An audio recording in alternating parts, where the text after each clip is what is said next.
wound up with a 12-foot Lodestar boat, and we lived off of the banks, out of the water, and out of the trees, because the only food that we took was salt, pepper, shortening, cornmeal, and coffee. I fed us with a spinning rig and a hatful of lures and a 410 shotgun for 20 days. What'd you shoot? Just squirrels, ducks, birds, and fish. I caught a ton of fish with that spinning rig.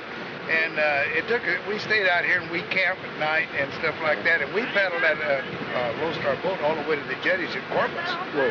And we ran into so many obstacles and stuff that's what spawned the idea of a boat race. And when we got back to town, then of course after we had made the trip, we presented it to the mayor and Mr. Rogers, who at that time still owned the Aquarina Springs and stuff. Man, they jumped all over that. They thought that was a great idea. And it has evolved into this after all these years. And I think this is probably the biggest year ever. I think you started, 90-something boats. Last year you had 70-something. And so it's turned into quite a thing. It's going to be a hell of a race. All right, for you people that don't know anything about the safari race, this is the event of the year in Southwest Texas, San Marcos, Texas. This is it. I've lived here for over 20 years, and I'm telling you, this is the event of the year. A lot of my friends have done it. It's a growing thing. It's one of the most growing things in Texas. It's a Texas tradition, going from the mouth of the San Marcos River all the way to the coast. You know, it's a race, it's a competition. It's true, but your biggest enemy is really time and the river and the heat and the elements. And it's not really a physical competition as far as what can I do to hurt this other team. You know, how can I run them into the bank. I mean, some people race that way, but that's not in the sphere of the race. The real race is you do your best, they're going to do their best. You got to just get out there and try it. Just get out there and try it, and if it works, it works. If it doesn't, it doesn't. I've seen people succeed that no one thought would succeed, just perseverance, just strictly perseverance. Personally, I think there's three important elements, three facets to doing this race. Not only the physical, but mental and spiritual. Because guaranteed that physical is going to wear out. Guaranteed, no matter how good a shape you're in, it's going to give. And you have to start drawing upon other sources inside yourself to enable you to keep going, enable you to keep picking up your arms, keep on going. So I tend to do a lot of mental preparation and going into it, the focusing of the race, the chopping the race up into little hunks. I look forward to the next checkpoint. You may want to keep at the back of the mind the distance you're going, but make your immediate goal the next checkpoint. The next time you're going to get your water, the next time you're going to see your family on the bank.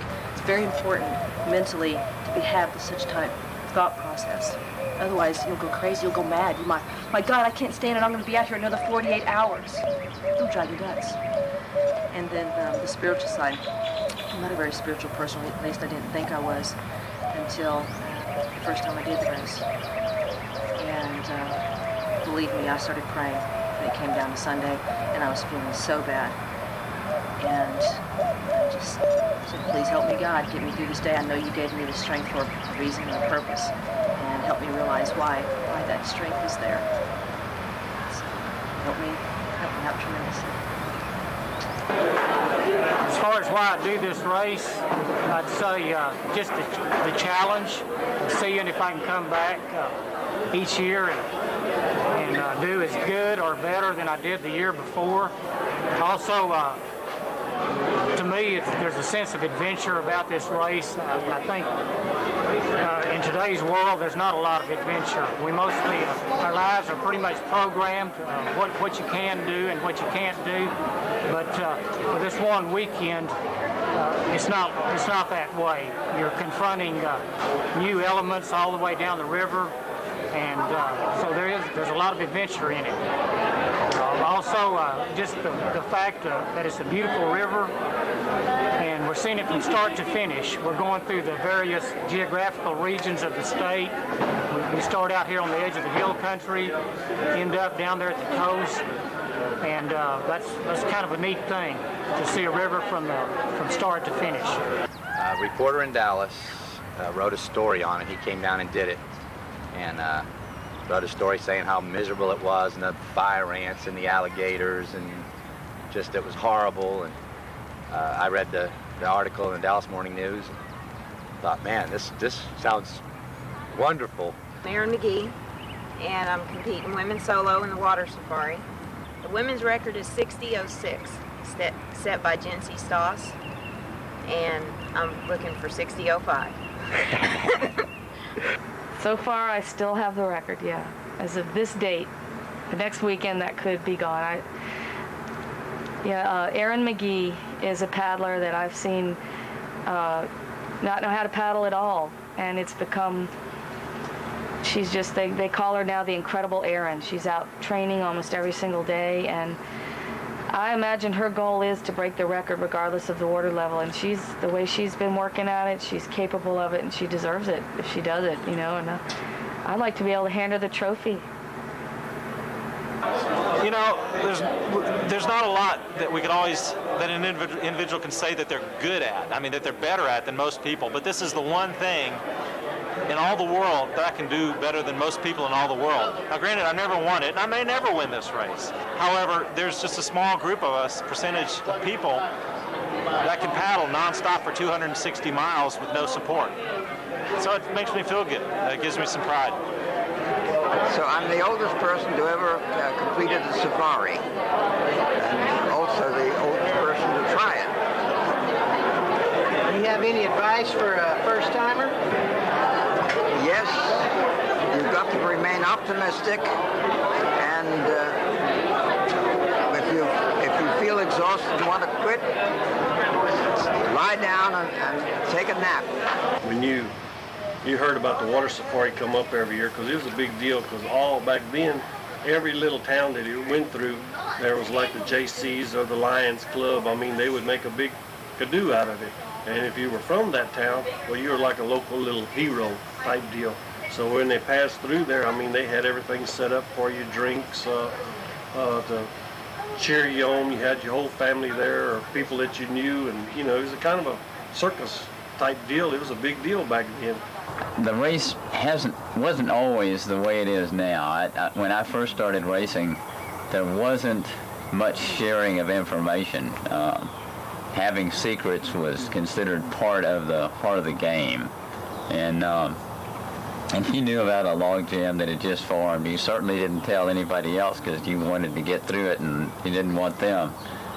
There was even talk of sabotaging. I don't know if anybody ever did it, but dropping trees behind you as you went through. And now one thing that still happens is it's fair game to, once you get your boat out of the river at a place like Gonzales Dam, you got to dump the water, right? So you dump the water and it all goes down that muddy hill, so the next boat has to slither up the mud. So some things haven't changed. One of the best stories I got about that race is one time there was a bunch of military people came from England, and they'd won a race over there, and they took first, second, and third.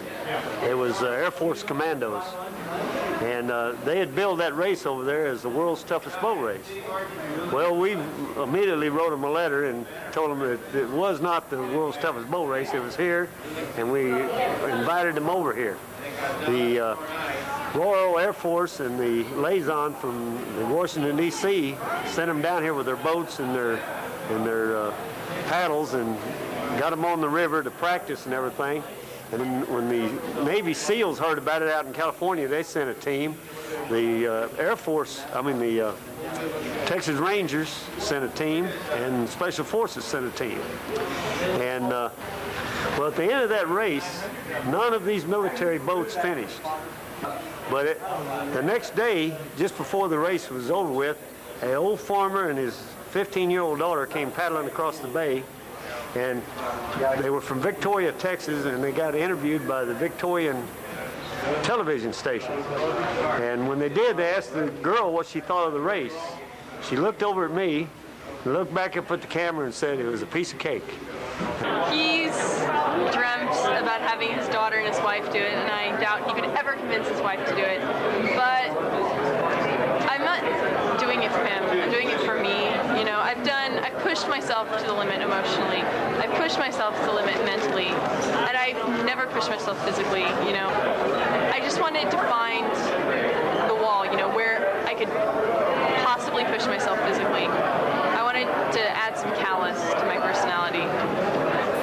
I will defeat the river. The river will not defeat me. You're going to flow with the river, honey. Flow with the river. It's flow with the river.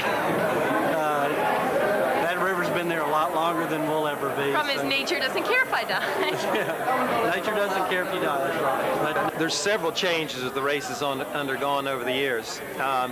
20 years ago, you could walk up to setup day like we are here, and you could just about pick out who was going to win, who was going to get second, who was going to get third, and so forth, because there weren't very many people that really knew how to run the safari. Today, the amount of knowledge that has progressed, even people that are first-time safari paddlers, if they get with some of the veterans, they can paddle this race like they've done 5 or 6 of them.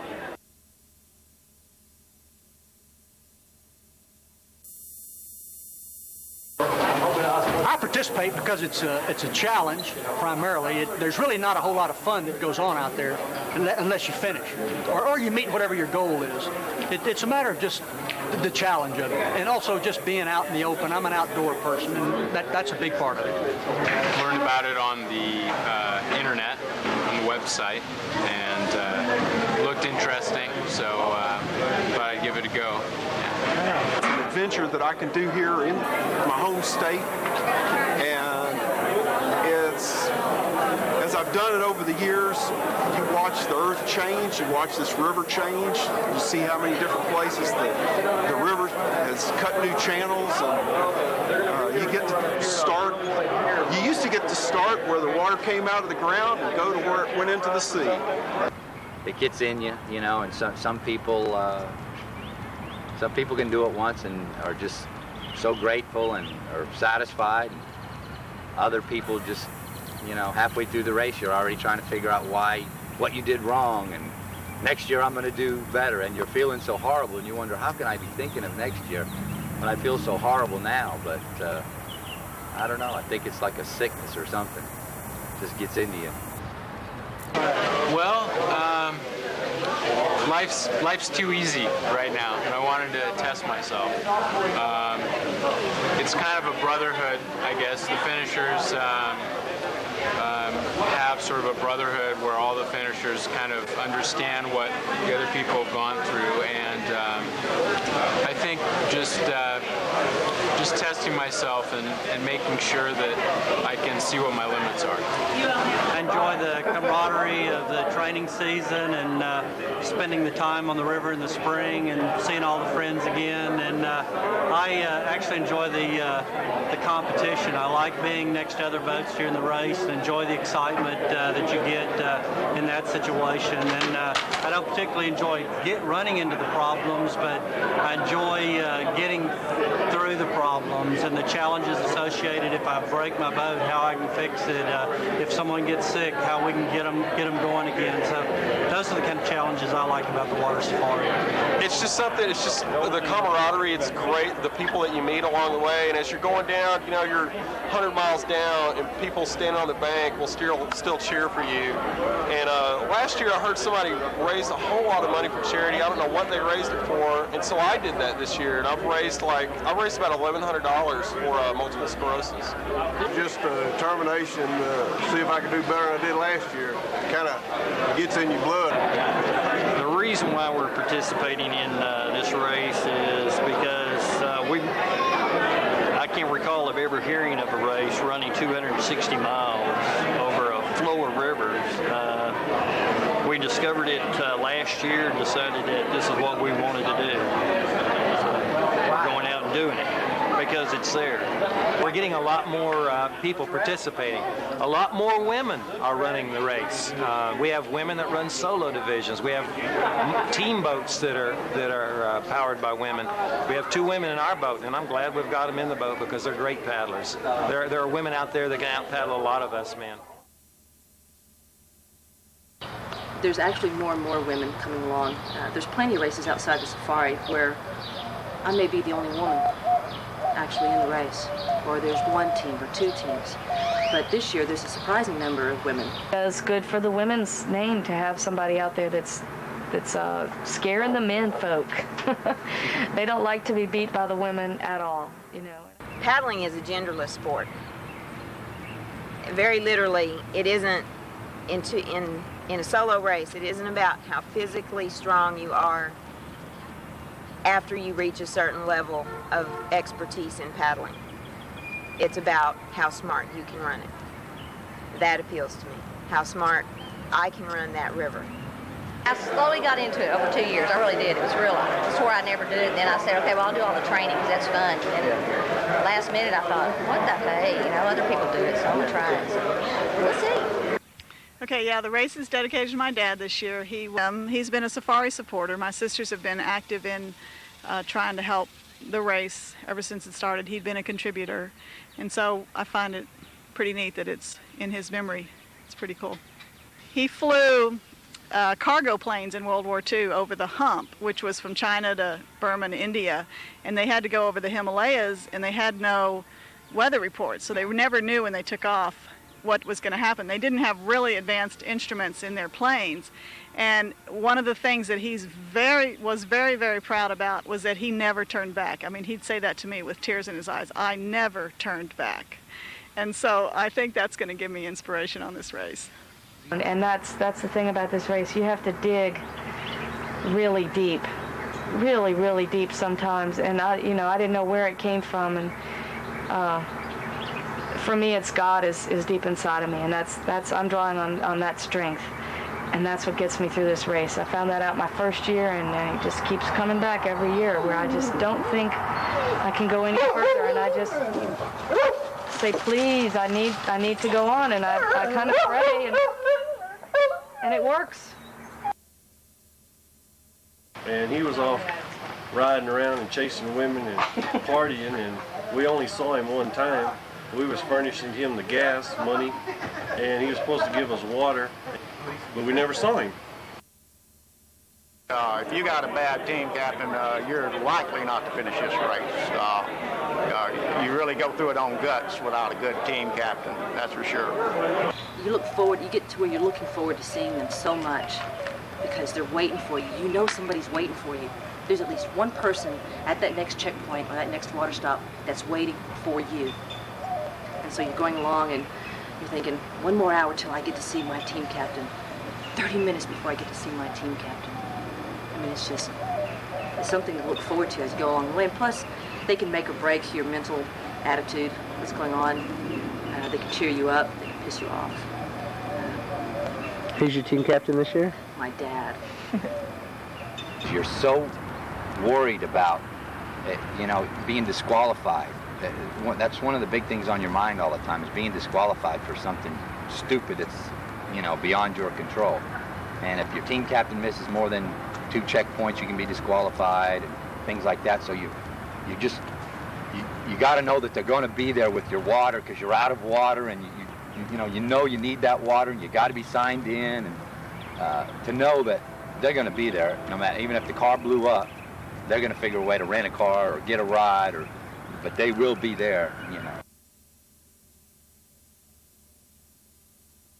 My sisters were doing it. I wasn't their team captain that year, but I was following along, and we were in Victoria waiting for them, and they seemed to be not coming. And finally they pulled up, and one of them said, "Everybody step aside.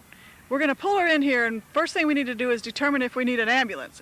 And there were 3 sisters in one boat.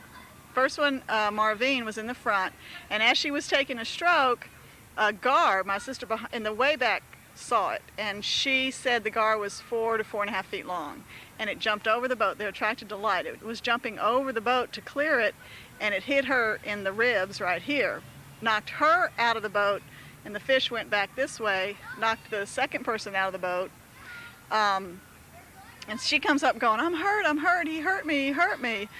And so they x-rayed her, and she had a broken rib. And then when she went to her doctor in Georgia, they found a bubble there also. So she had both a broken rib and a punctured lung by this fish.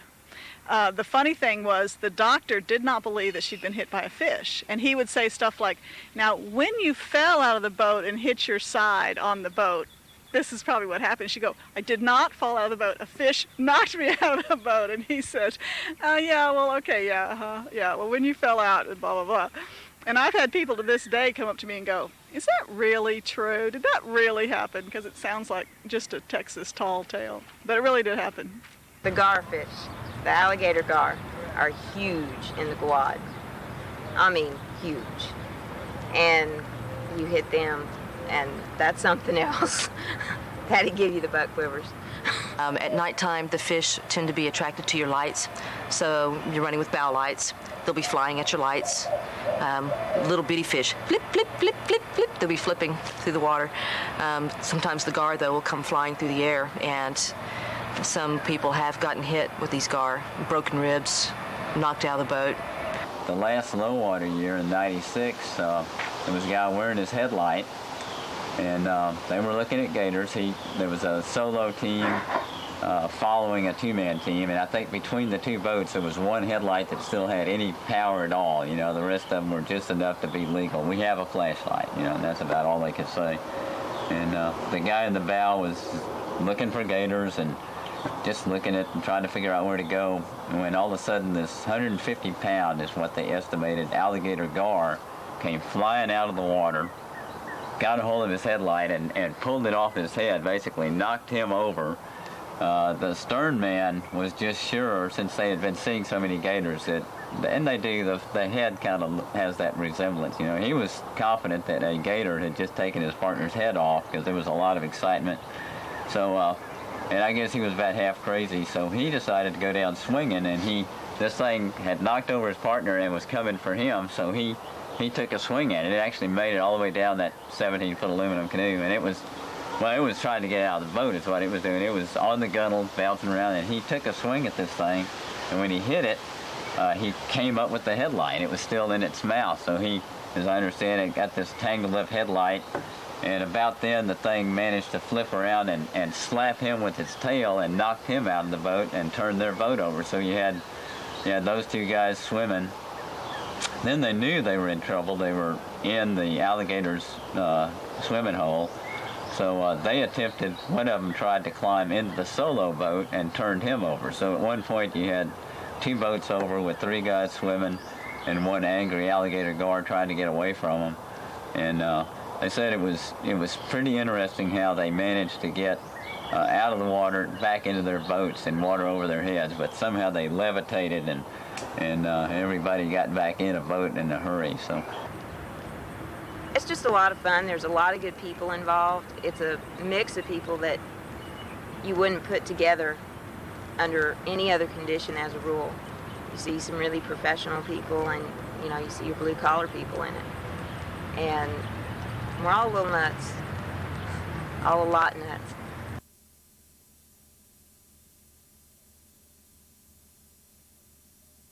It's the Texas Water Safari. 260 miles of non-stop paddling. The world's toughest boat race. And I guess this year I'm Hoyt and Grant's team captain. I'm 29, fixing to be on the verge of 30. This is probably one of those little crises that I'm going through, thinking that if I can accomplish this, then I can accomplish anything in life. First I thought it was like we're gonna sit around, do some drinking, some fishing, maybe a little camping, but from what I hear they go straight through, and it's 5 days, so what does that equal out to? Something like 120 something hours? I don't know. Anyway, I think if we keep a positive attitude, we'll be able to make it. It's going to be no beer drinking, for one thing. It doesn't sound all that fun. It sounds like it's going to be a lot of work. What are my expectations for the race? To finish, and personally to have something completed on film. I don't want to go back to digging holes, for sure. It's you have no time at the end of the day to do anything else but shower and wake up wake up the next morning. I watched, my dad used to work for the REA and climb power lines, and I watched him. Like, he's up at 6 in the morning, he gets home at 5:30 or 6 in the evening, sometimes later. He had time to shower, watch the news, get a little bite to eat, go to bed, wake up and do the same thing every morning. Life's meant to be living, having fun, doing stuff, you know, taking chances, and not. Work doesn't scare me. I'm not afraid to work, but I'm afraid of getting in the routine of working day to day and not having the chance to do anything else. Well, my team, they're kind of a unique team. I think they found out about the safari a couple months ago and decided they want to give it a try. They really haven't had time to prepare like I would like them to prepare. Some paddle time. That's what they really need, and they don't have any. Everybody we talked to pretty much thinks we're idiots, so. Hoyt's doing it because he's crazy. Grant's doing it probably because he was high when Hoyt asked him. That's why they're doing it. These guys haven't been on the boat. They haven't been in the boat together yet. They got a week to go. As far as them finishing, they have no chance in hell. They've been talking it up quite a bit over the last month, and if they are unable to finish, we will certainly tell them about it, and probably they will hear about it until next year when they try it again. It's not going to be like going in a lake and just taking your sweetheart out and paddling her around, you know. I mean, you're going to be going in some dangerous places. You've got dams, you've got high water, you've got fast water, you got snakes. You make it to the coast, you got alligators down there. I mean, there's all kind of little things that can hurt you. I don't think my opinion in this really matters. Mine either. I'm sort of ambivalent. I mean, it's like, it's not like we have a choice, and I want them to do well because everyone's like, oh, you're not going to make it here, you're not going to make it there, and I want them to just because of that, or just because anyway, but I'm worried too because they really haven't trained much, so I don't know. And they're both very hard-headed, they're very competitive, and neither one of them are going to back down. No. Because, they're going to go through with it regardless. Well, I hope they make it all the way, and I'd like to be down there and pull them out. I'd like to be standing on the seawall and sea drift and pull them out. That's a feeling like no other feeling you've ever had. We haven't even been in a boat together. And as far as I know, I've canoed all my life and paddled and as far as Grant, he talks about this white water rafting canoe camp that he went to or something. I don't even know if the guy's ever been in a boat before or not, and I've known him for 10 years. But Grant go to canoe school? What the hell are you talking about? I've too down in Guadalupe also, so I've had a lot of experience on that one. Every 4th of July we used to go You have any white water rafting on the Guadalupe. Hoyt and Grant's mental preparedness they're about a 2. I don't think they really understand what's ahead of them. I think they want to understand it, and they're trying to, but I don't really think that they realize what's coming. Can you dance for us a little bit? We can do it. Cabbage Patch Paul. And they could seriously hurt themselves. If they just want to finish and are real cautious, they might finish in like a week. But professional canoers don't finish that race. And it's dangerous. Are you advising them not to do it? I've advised them for the last month not to do it. Grant's mom said you're gonna die, and I don't know what Hoyt's mom is adamant about him not even attempting to go down the river. She's offering him money, offering him bribes. Please. He should take it. I think he should too.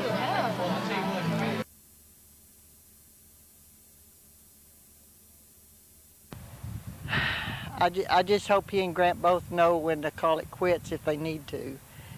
And with a whole bunch of good prayers, I'm sure they'll be fine. It's just the mother in me. And I feel from the bottom of my heart that Grant's mother and I have more to risk and more to lose than anyone in this race. So I'll just be glad when it's all over.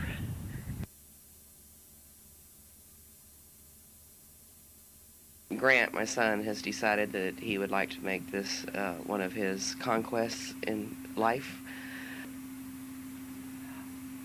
Am I worried? I'm worried that something could happen as far as physically impairing or even causing death. But I don't want them to push themselves above what they can actually do and hurt themselves, you know, or try to do something, go over an obstacle or a dam or something like that, just for the sake of film and hurt themselves. It's serious. I mean, Mother Nature is a strange thing. That I thought, they probably shouldn't even try and bring a camera along. They're going to want to ditch it from the get-go. The fact that they haven't seen the course at all, it worries me a little bit, but at the same time I figure they just may not get very far.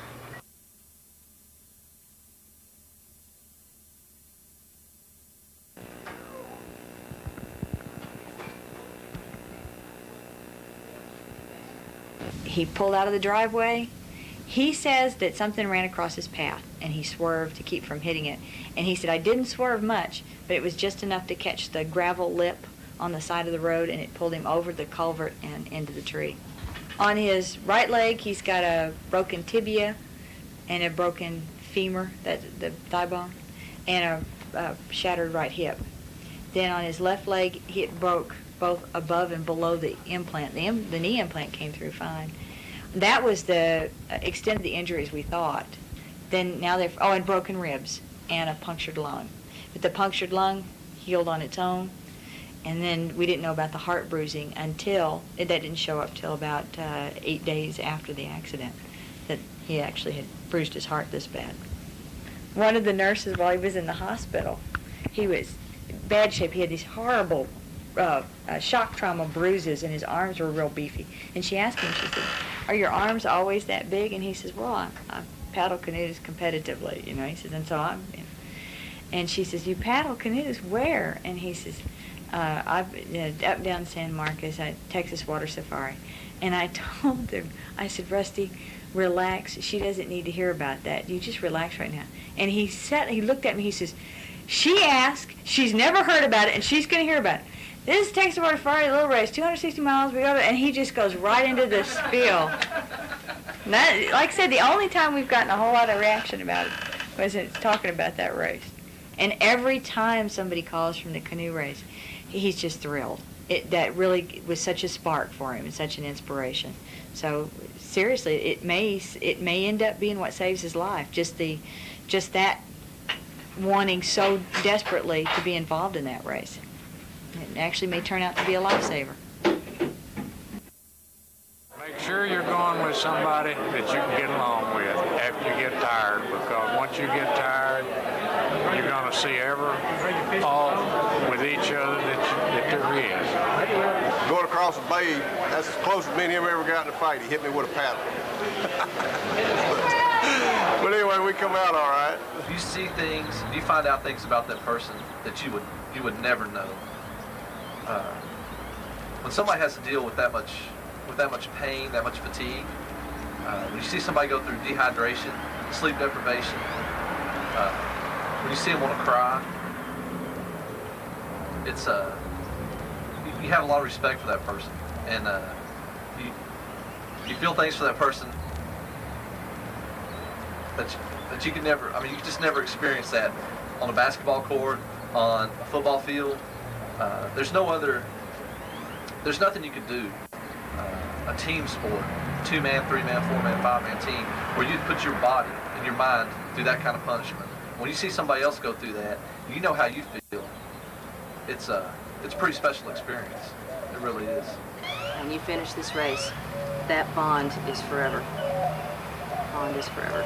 because you'll both have gone through something together that's pretty tremendous and very hard to do. So yes, it is very special. You're like best friends with them for the rest of your life. I told Grant, you know, I'm not quitting unless you quit, and he told me, I'm not quitting unless you quit. So it's kind of, we're going to keep ourselves going. You know, nobody wants to be the one to say, hey, I think we need to pull over. I think we've had enough. I know it's going to be like that. I don't expect to hear him say it, and I damn sure ain't saying it before he does. So.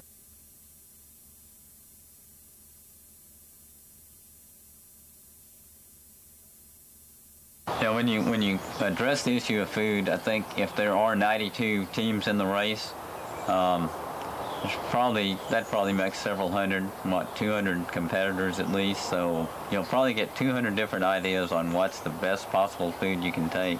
18 power bars, some Dinty Moore, chicken and dumplings, because you need some fat. You know, you need some somewhat real food. Gatorade powder with some carbohydrate powder mixed in, and some goo and some beef jerky and Altoids, because they are curiously strong. Jerky, Vienna sausage, power bars. We have this drink concoction with carbohydrates in it, fruit cups. You know, Fritos, Cheetos. Eating chicken, some power bars, and little fruit cups with peaches. 60% of my calories from liquid. Cans of chicken that you can just pull the top off, jerky, cookies, bread. Don't take raisins, because when I did it in 91, I projectile vomited the raisins, and they cleared the bows like a machine gun, but it was great. I can't eat them anymore. Honey roasted sesame sticks. On my cruise, I'm having pork chops. A can of Denny Moore beef stew, really, really good the second day, mixed with Cheetos. I don't know. As far as food, we're taking, we have nothing. I don't know. We haven't went shopping yet. And are you hungry? Is that what you're trying to tell me? We have no food as of this moment, and it's these questions are depressing because we haven't got anything you're asking. It just shows me how unprepared we are, and it's making me 10 times more nervous than I should be. I wasn't nervous until this point. Now I'm starting to talk it out and realize that we're dumbasses. We haven't got shit together, nothing together. It makes me want to strangle Grant. For getting me into it. If Grant was to die, I trained for this race. Bye. I lifted weights all winter long to get my base strength up. And then gradually starting in, plus I have a tradition of always paddling the first weekend in January. And so what I do, starting first weekend in January through February, is I start increasing the number of times I paddle and decreasing the number of times I lift weights, so that by the time I get to the end of February into March, it's full-time paddling, 5 days a week.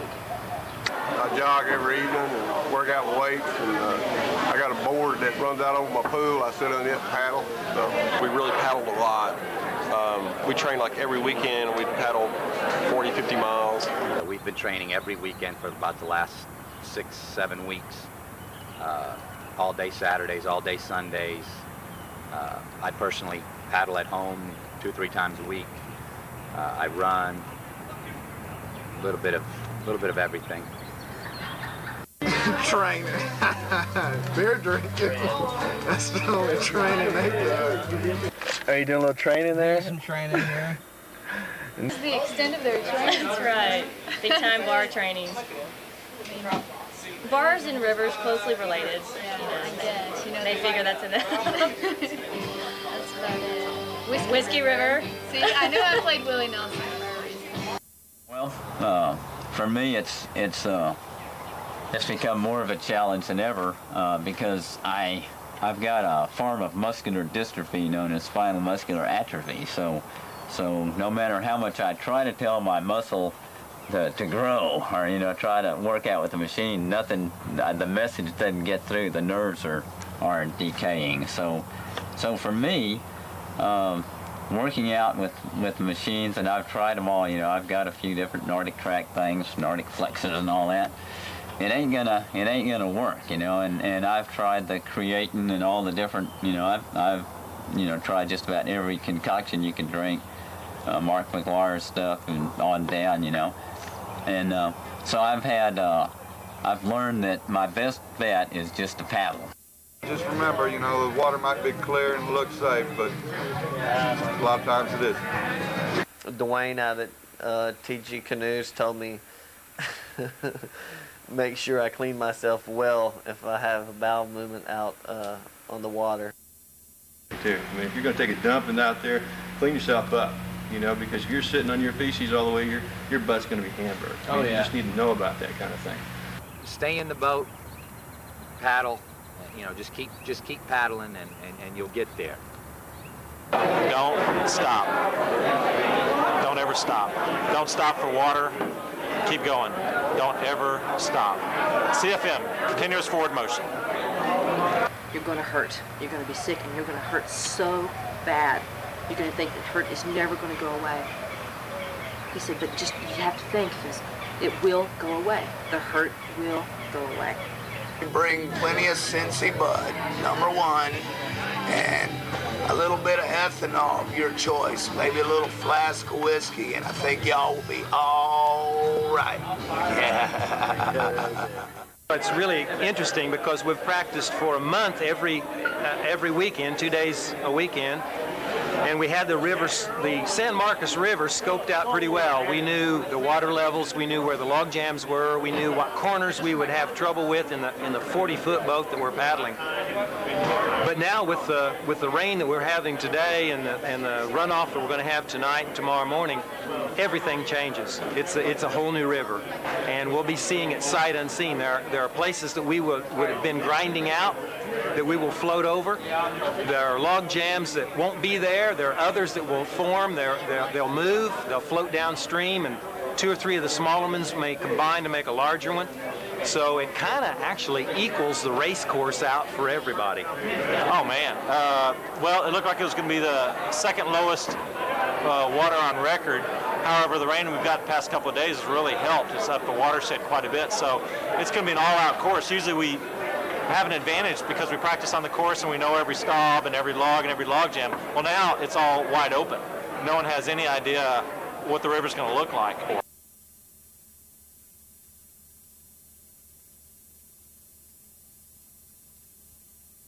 To come into this Texas water safari with no knowledge is foolish. I see people with rigs here that I just know. You just want to go up to them and tell them, please pull out now and think about doing this next year. I guess for the common person to really understand what this is maybe if you went to your health club, got on say start at 9 o'clock, got on an exercise bicycle, just started riding. During the day, turn the heat up to about 102. At night, turn it down to 80. Start today and just end on, and don't stop till Tuesday. Didn't sleep much last night, but other than that, I feel pretty good. Why didn't you sleep? Just too much going on. Mind's everywhere. It's on each portage, and you don't want to oversleep, so you don't sleep. I've heard of gar, which are like half alligator, half fish, leaping up and like breaking people's ribs or ripping the heads of paddles off. So yeah, I've heard the worst. Is that true? That's what they tell me. I don't know. I don't know if they're, like legends of the safari, but I've seen gar and they're like sea beasts. They're huge. I'm the captain. I'm the guy that's on the shore giving them water and ice. We're the one maybe drinking a little bit of beer while watching them paddling down the river. He's the one we complain at if we don't make it. Have you ever done this trip before? This will be my 7th attempt anyway. I think I finished 5 out of 6 so far. And just see what happens, Why did you not finish that one time? Oh, got a little sick, had a little hypothermia, and it's a pretty bad scene. I wouldn't wish that on my worst enemy, but... What advice do you have for people that haven't been on the trip before? Prepare as well as you can during the year. It's not something you just want to jump into. Because with the weather we got today, it just shows that, hey, anything can happen. If you haven't seen the river at a low point and you haven't seen it at a high point, well, it's going to be tough on you one way or another, and we try to see it during the year to know how the water changes, and what obstacles you have. Who's your partner? A brother of mine, Johnny Prosco over here. He's from Lockhart. So your real brother? Or brother? Yeah, he's my brother. And this here is Tom Dornack. He's the surfer dude from down in Galway. He's a diver for NASA. And I got 2 people from the UK here, and they were paddlers over there, and they're working here now, and they came here they kind of got sucked in. I've done 125 miles from Devizes to Westminster. I think we came second in that, but it's a bit tougher here. No, this is my first time. What are you anticipating? I just want to finish the race. I don't know what to expect. You gonna finish? Oh yeah, definitely. Most definitely. Where are you from? Illinois. We had no idea what we were getting into. So what are you expecting now? Pain. Yeah, a lot of pain, no sleep. Maybe missing work for a few days when we finish up, if we finish up. We work for the Austin Fire Department, and we're representing them today. Yeah. What's your profession? Programmer, Dell Computer. I'm the chief of staff for state representative. Well, right now I'm the head football coach at Malakoff. I just got the job a couple weeks ago. So I'm a football coach, teacher. So I'm from Belton, Texas, and my partner Mark Johnson from Corsicana. You ever run this race before? No. You ever run a race like this before? No. You been training for this race? Very little. And what are your expectations for it? We expect to finish the race. My dad did this race in 65 or 66, and anyway, I've just kind of grown up wanting to do this race. And she's been following me on this thing for 18 years, and says she's going to do it till she drops. 87 years old, and I'm still going. Yeah, that. Ready or not, here I am. What number is this again? 599. What number of times you raced? 5 completion out of 9 races. Yeah, that's what I have. All right, we'll just follow you guys walking. Okay, thanks a lot. Good luck. Oh, thank you. Nervous. I'm very nervous. I think once I get going, though, my adrenaline will take over. What are you most nervous about? Snakes. I'm not stopping unless he does, and I don't think there's no way he's going to. So, and when he stops, I'm going to tell him no, he can't. So we're just going to keep pushing each other. Starflight. It's the only way we're getting out of the water. It's a good attitude. It is, man. Well, I guess we're going to find out. I don't know anybody that's trained that's really prepared for this for one day and then jumped on the river and tried to go. But it'll be interesting. With this water, this rain that we had last night might be the only chance they have in making it. A little high water might help. I mean, there's the old saying, if you can't portage it, you can't paddle it. If you can't pick it up off the ground in City Park, you can't paddle it down this river. It's not safe. At the start, you'll notice that the teams are so full of energy, so fired up that it tends to excite the crowd, and it's kind of like a flow of energy from the teams in the water to the crews on the bank and the spectators and all. And then as the race drags on, the teams run lower and lower on fuel on that human energy. It drops down off the scale. And then it's the people on the bank. You'll start seeing them encouraging and firing up the team in the water to the point that oftentimes that's all you're running on is that adrenaline rush from knowing that there's people watching.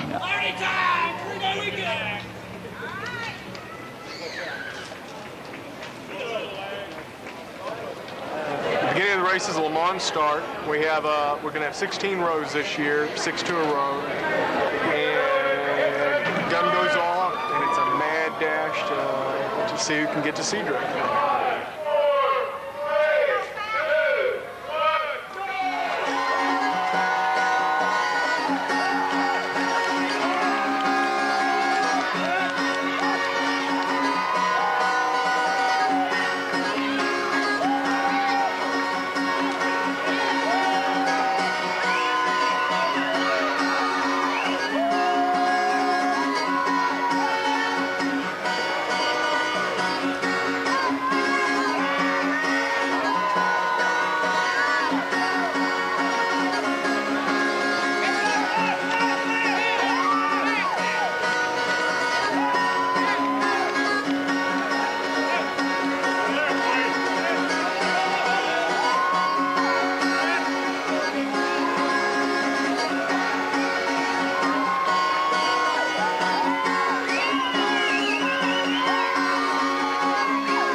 try to win this thing, if they try to actually run the whole thing, I think they'll die.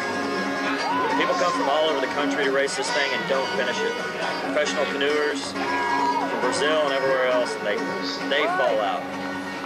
I think it's a very dangerous thing for these two guys to try and do. They haven't trained for it, they don't know the river, they don't know the dangerous spots. I think it's a bad idea. I think they're gonna die.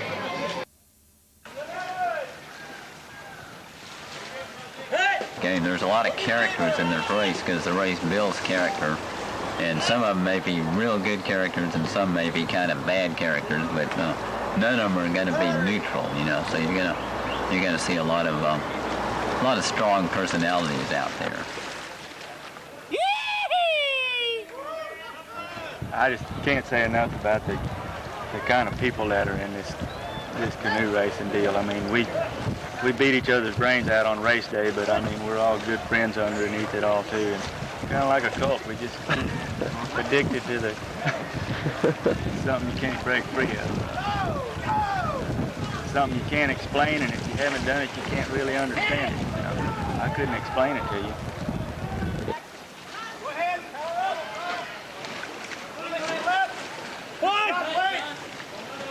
I think the challenges you go through on this race are very unique. Offers some adventure that a family group or a couple will not get anywhere else. Just going through the hardships and meeting the challenges, overcoming, working together is very special, and something you'll never forget. It's something that'll carry on all through your life. Woo! Brace yourself! Oh yeah! Have fun! You filming? Oh yeah! Pedal to the peak!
I think it's all kinds of different personalities, you know.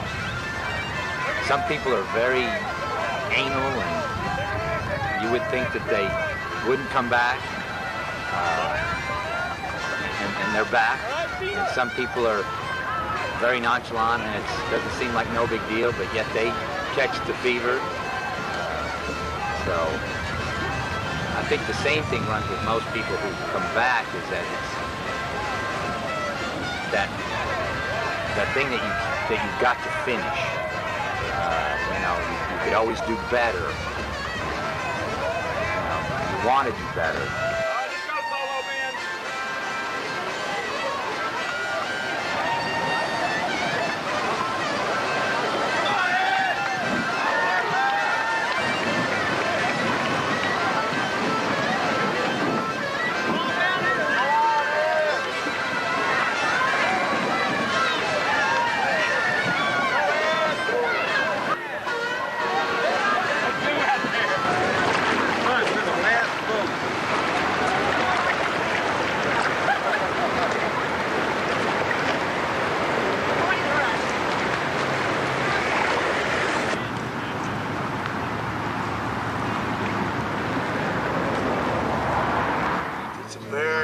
Very strenuous thing. You want to be in tune with a higher power. You know, and I highly recommend being in tune with, say, mescalito, if you know what I mean. Or maybe, you know, a little lysergic diethylamide is not a bad idea. Psilocybe, cubensis, anything to bring you in tune with the nature that you're going to be seeing on this trip, because you know that you're going to have things of extraordinary power going on, like maybe the herons coming and talking to you where they skip and they follow you down the river. Like, you know, for instance, a big blue herring is a powerful thing, and you'll probably have one follow you down the river and skip from one point, and you'll catch up with it and you'll see this same bird. Well, you know, that's a very good thing, and it's going to only bring luck upon you. You might see some good, smaller green herons.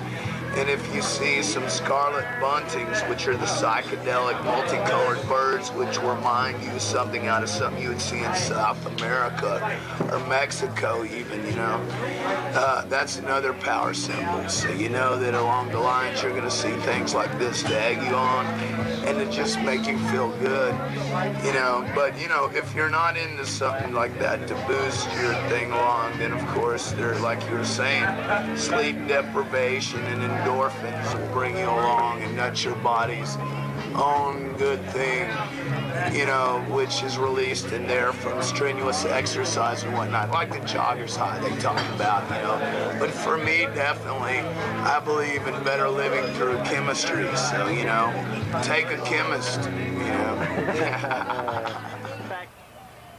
What goes on in the boat along the race? That's private stuff. There is an unwritten rule that certain things you don't talk about what goes on in the boat. You tend to tell little secrets, and it's just taken that you don't tell anybody else.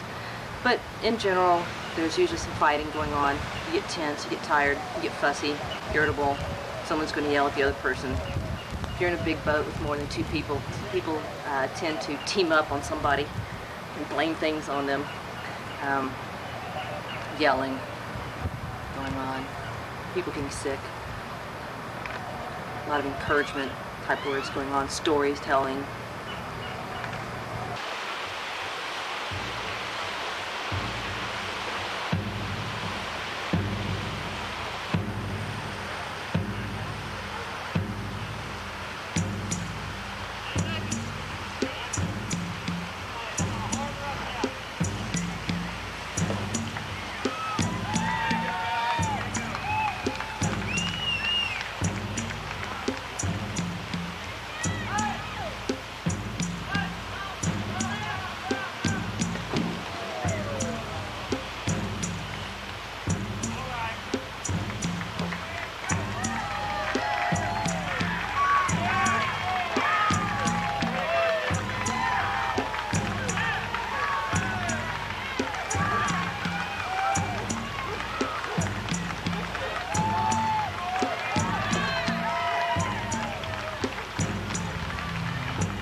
the upper sand mark is the first 85.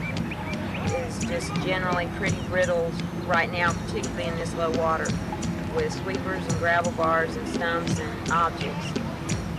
If you can't drive the boat and have an ability to put it right where you want to put it, either with sweep strokes or some kind of stroke mechanism with your paddle or with a rudder or a combination, you're not going to make it down the first 85 this year anyway.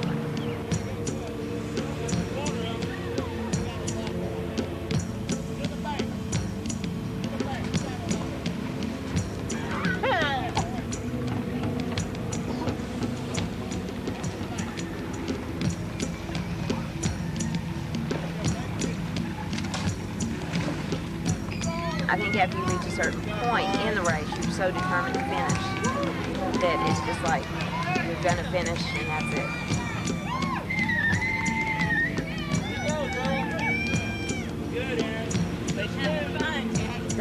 You must have certain physical capabilities. If you don't have them, you have no chance.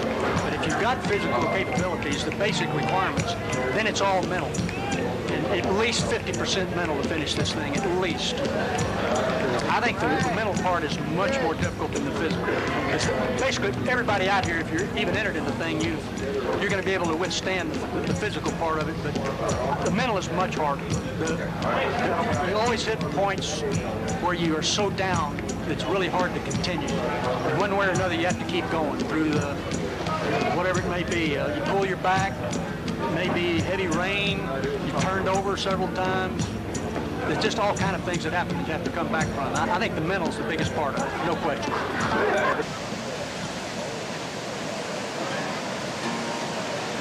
They've been kind of racing together for a lot of years, yeah. 6. Well, 3 of them are related to each other. Father, son, and brother.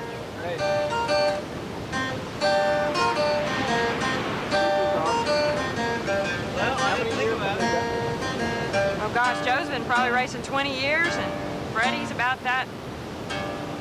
Brian's won 7 times, Freddie won 7 times, my husband's won like 5 or 6.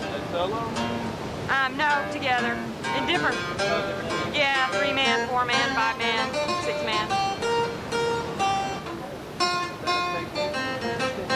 Huh? Oh, you just gotta do what comes in your way, I guess. You just gotta go over what's in the way, what's there, you know.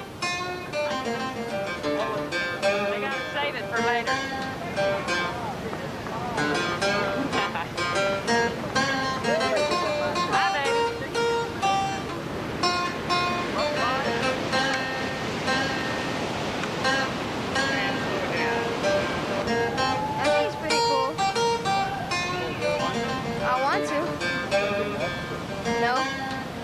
Pretty cool. Nope. They start over there, here onto the open water. We're going to be doing a lot of spot checking this year, just checking jugs to make sure that they're not getting mixed jugs. Typically, another rules infraction is when teams will often, when they get on the lower river, pull out to rest and sleep. Like this year, the banks are going to be muddy, the fire ants are going to be out everywhere. They're not going to lay on the ground, so they'll sometimes go sleep on a tailgate of a pickup truck, which is illegal, or sit in a car, or get in somebody's chair. So those are just small little infractions like that we'll be looking for this year. How is that?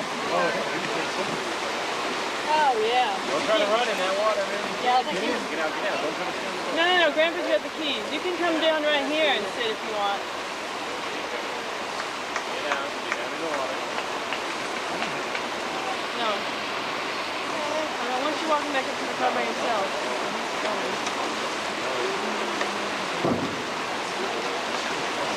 Mommy, I still can't. Up and over.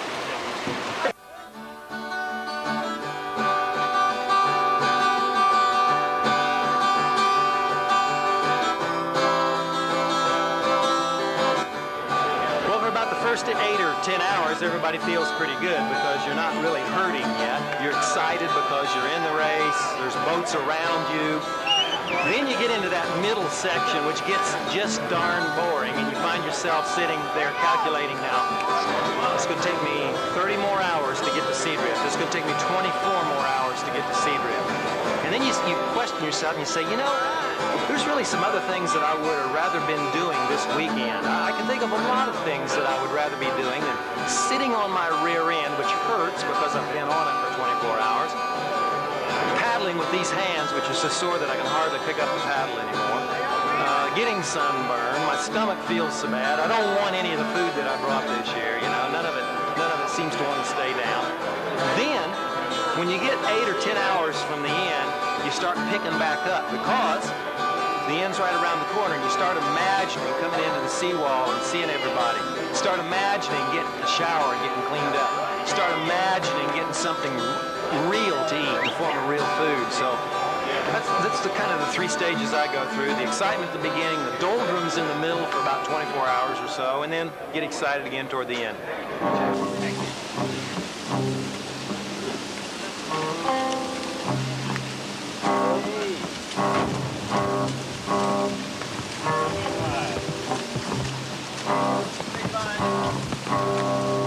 You get so raw. Your emotions are so raw.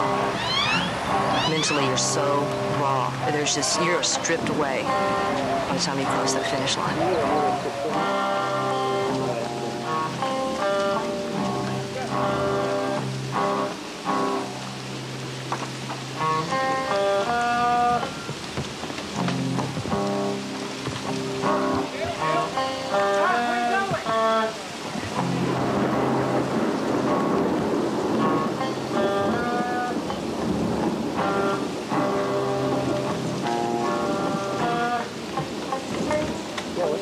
Okay, you're gonna do this really stupid race where you could die easily, you know. Basically you're saying, okay, kill me now, you know, here I am, I'm gonna paddle 260 miles in like alligator infested swamps and dams that I can fall off of and die. I drowned if I turned over the second night, you know.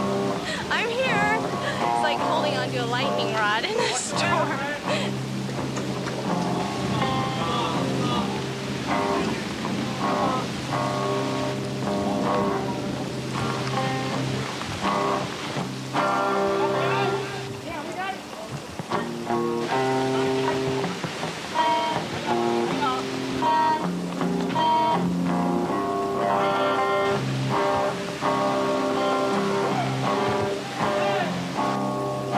Skin comes off your feet several times, for me anyways. The skin just peels right off my feet, from your feet being wet all that time. Your hands are all blistered up. Your rear end is all blistered. All the skin comes off your rear end. It's very nasty. If you could see somebody their first time after about 80, 90 hours out there doing it, a couple days later with all the skin missing and the rashes and the bruising, and you would wonder how anybody could ever think about doing it again. It's a good thing that we just can't remember pain very well, because we certainly wouldn't do it again.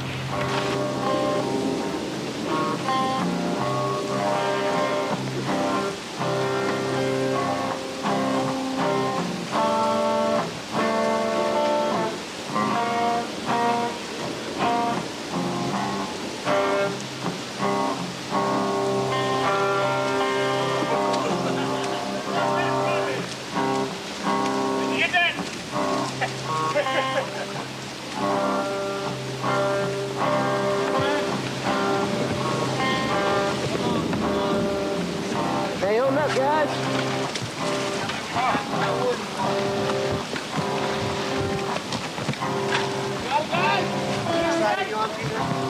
The other side.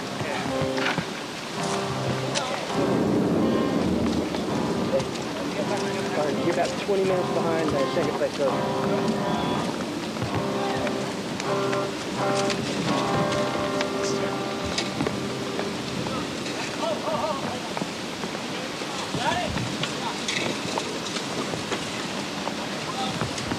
What's the matter? Let's go. Go. Sorry.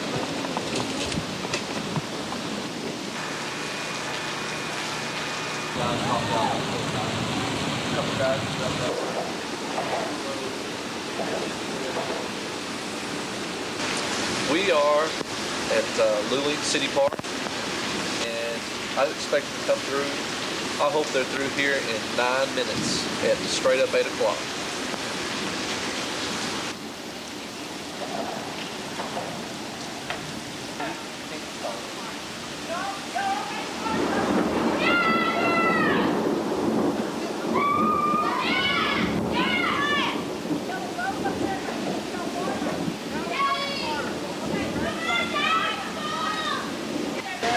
The last time I saw Floyd and Grant was Luling 90. They came through, actually they were making pretty good time. Came through about 6:30, and they took a break, changed clothes, got something to eat. They're pretty quiet. They're not saying much. They're just trying to, they're just like every other racer right now. They're just trying to get through it. They get along all right? Well, they're not saying much. Physically, they're hurting. They're hurting pretty bad. They're about on pace for about 90 hours right now, best I can figure, unless this rain keeps pushing the river up and it takes them a little faster. They're hitting each checkpoint with about 2 hours to spare, which is fine. So their next major obstacle, other than this bridge, or this dam here, will be Auntine Dam. Autine Dam, that's how you say it. But be looking for them at Palmetto State Park about midnight. I hope to see them there. They'll be going at a good pace. They'll be making up some time. Have they been able to take videos and things like that, like Hoyt wanted to? No, they don't have enough time to do that. Like I say, this is a boat race. It's not a leisure trip. It's going to be all they can do to finish. They don't have time to shoot any footage.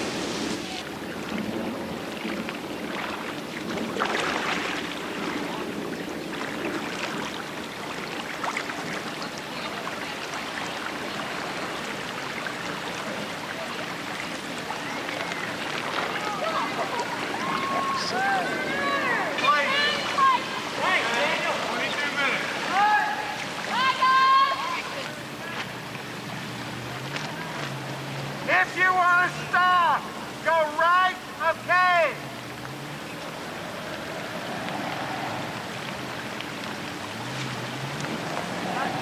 Right in here.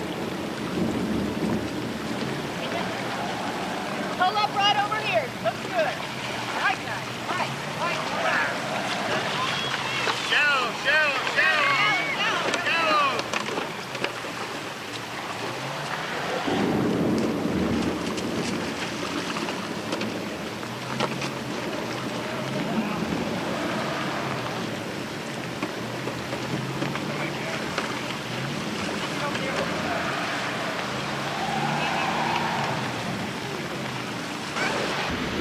My little sister and my mom could go on a two-man boat and beat these guys, I think.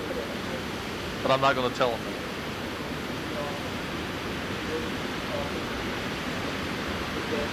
Their 70-year-old soloist been through here 2 hours ago. What can they expect you to get tonight? This is the first night. Man, I hope they're hauling ass and they've just been through here. Yeah, they haven't. But y'all been here. Check the number up there. They check them up there. They're checking them up there, see who comes through. Yeah. 1620, nowhere to be found. That ain't good.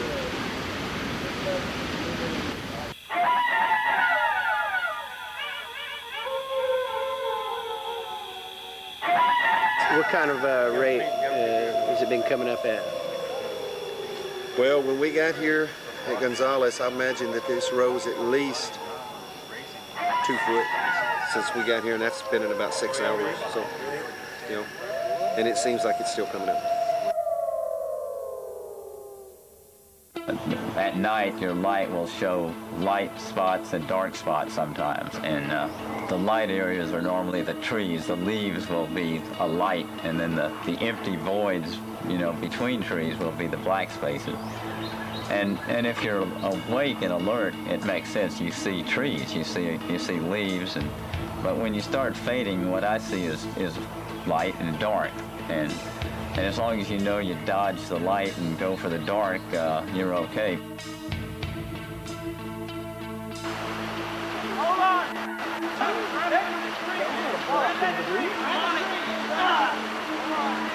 Stop.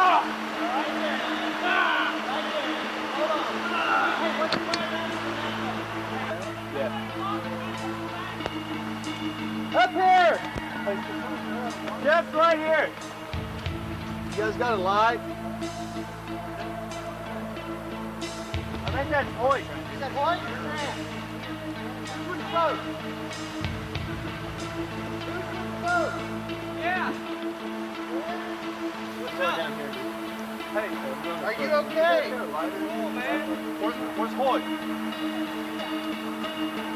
Is that the boat? Yeah. It's fucking wrapped. Hoyt! Yeah! Yeah! Right here, dude, on the log! You hanging on the log?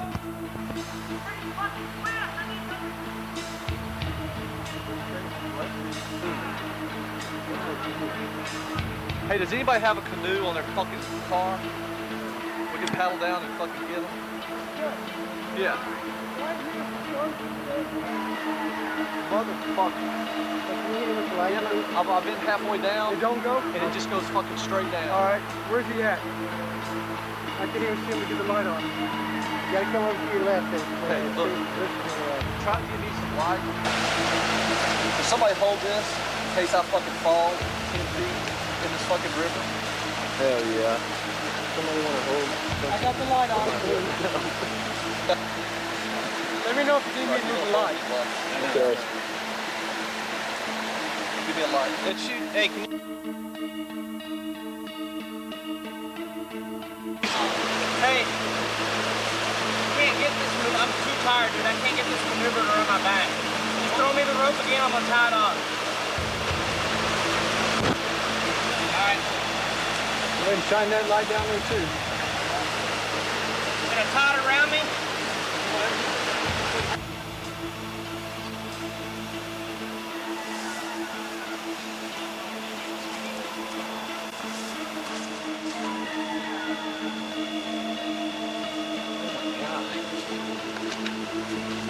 It seemed like fucking ever. Yeah, you're in the water a long time. What happened? We came up on a forked stump. I said go right. And there was one on the right also. And we tried to go in between them. We were off-centered. And it hit, and we just turned. When it hit that thing, it buckled. There was just no way. Oh my God. You all right? Yeah, just catch my breath. Brian, what's that camera in the blue bag? In the blue bag? I never got a blue bag. The one I handed off to Jeff? No. Had to be.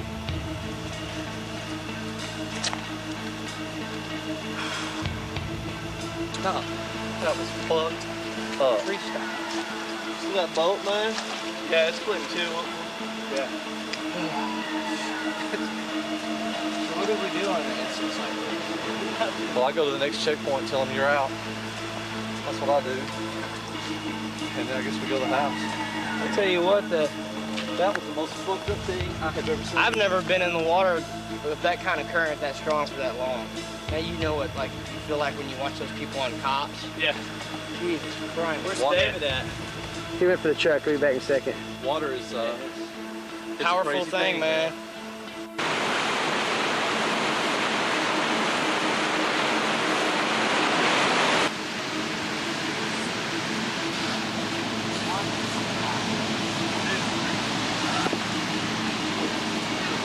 Alright, let's dump that water out of it.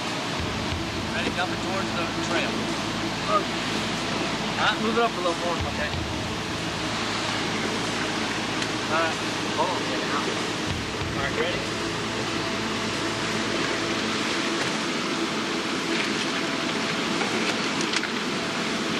Good.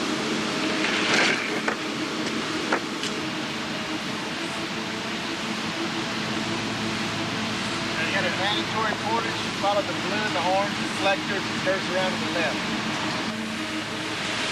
Doing real well.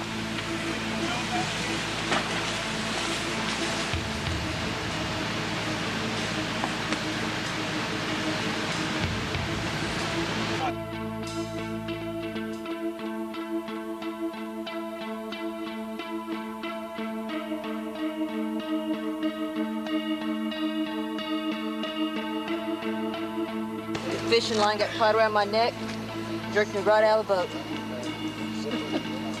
I mean, it caught me pretty good.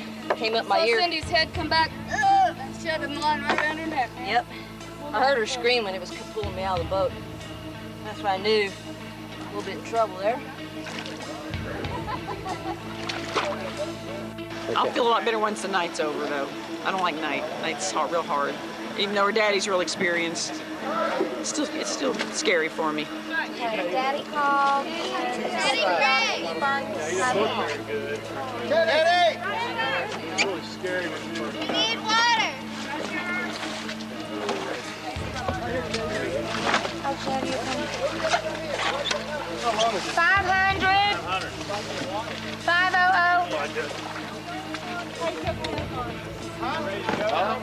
What? Honey? Hey, y'all want to go on next door? Yeah, man. Everything still got dry ice in it. Oh, okay. Yeah.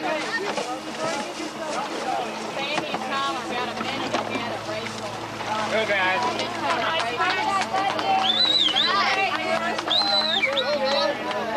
All right, Zoltan! Go, Zoltan! Woohoo! Zoltan, go! Yeah?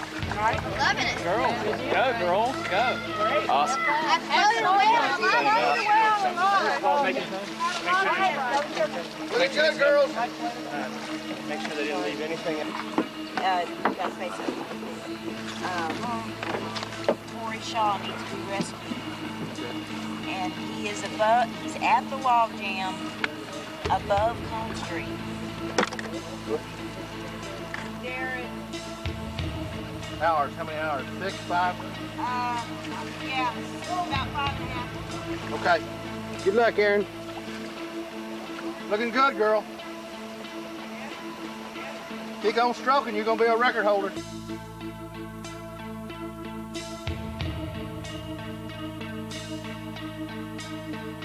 And it's Grady Hicks, Collins, and Julie. I don't know their last names.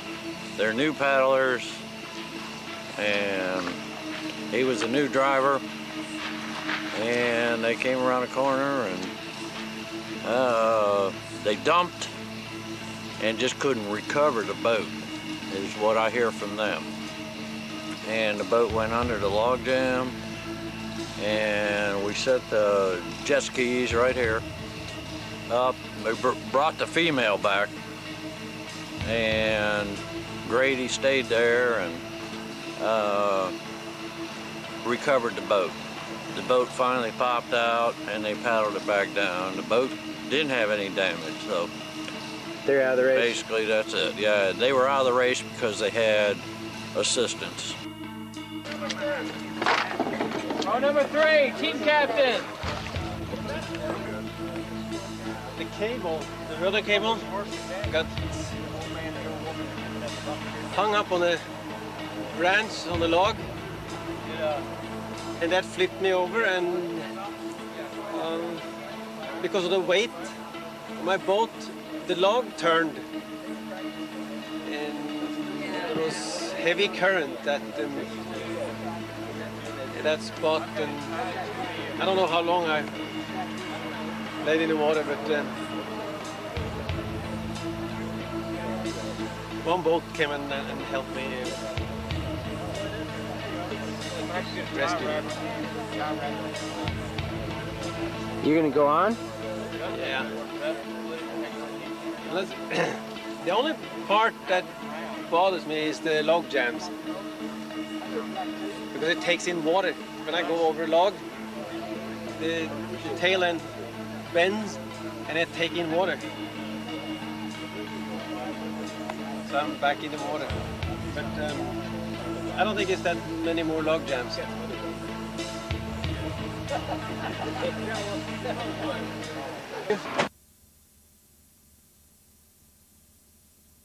Been up all night, man. I can't.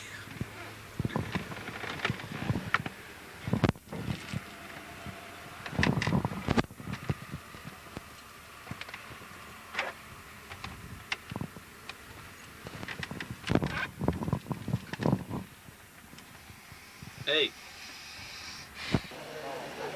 Send Mark This one was Barnes. Moss retold stories of the people he and his crew, Brian Meyer, Paul Beck, and David Hickey, had heard in the weeks prior to the race. Set up a camera about 2 weeks ago here at the bar and had... Yeah. Sure.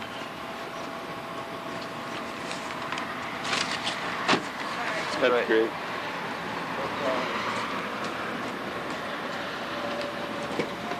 Thought I hadn't heard it.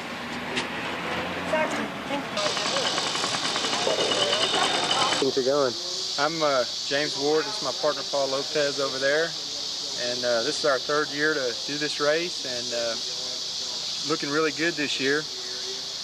And we've dropped out here. We've been in this race 3 times, and dropped out here the last 2 years. And if we paddle past that bridge, we've gone further than we have any other time. So looking forward to finishing this year. And it's dropping good. It's good. It hasn't been hot yet. That's helped a lot. Yeah. It's helped a lot.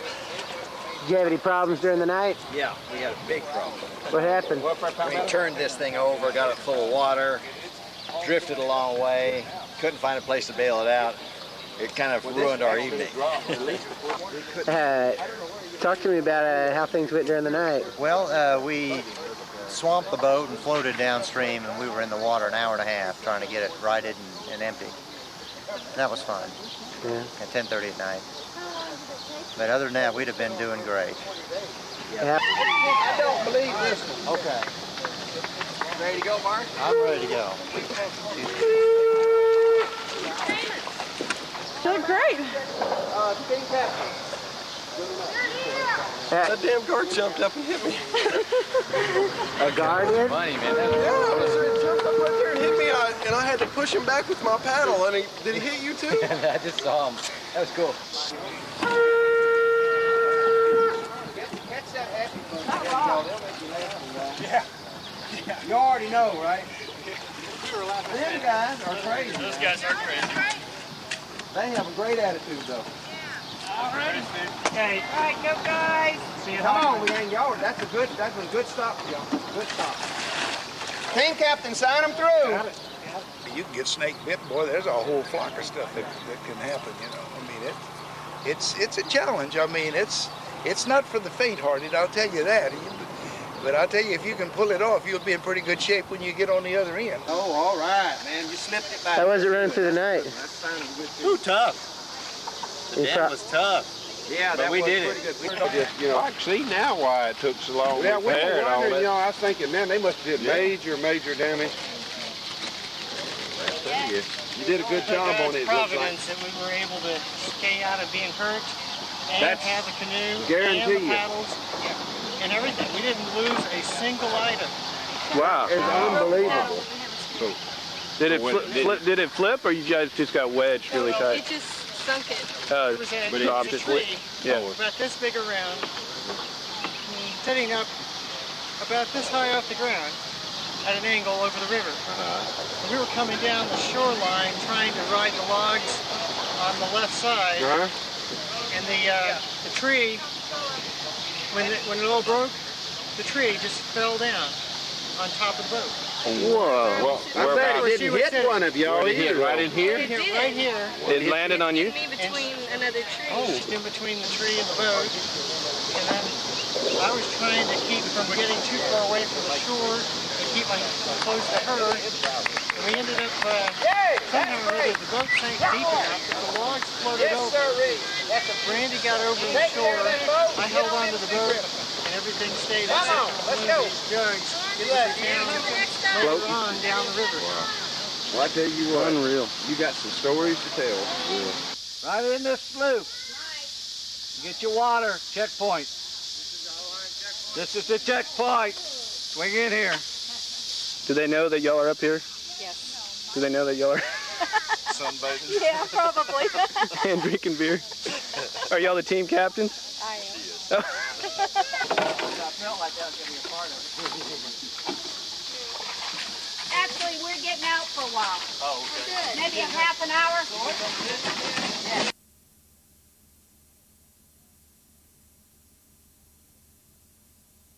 almost like living a life that you can experience, and then you know, you get to the finish and you can look back over it and say, I'll never do that again, and then before you know it, you're doing it again. So there's no real reason why you keep doing it. But a lot of it is, I can say I'm not going to do it again, and then I'll see a boat on a car, and there'll just be some little something inside that starts going, hey, you got to do it, you know, and that's just the way it is.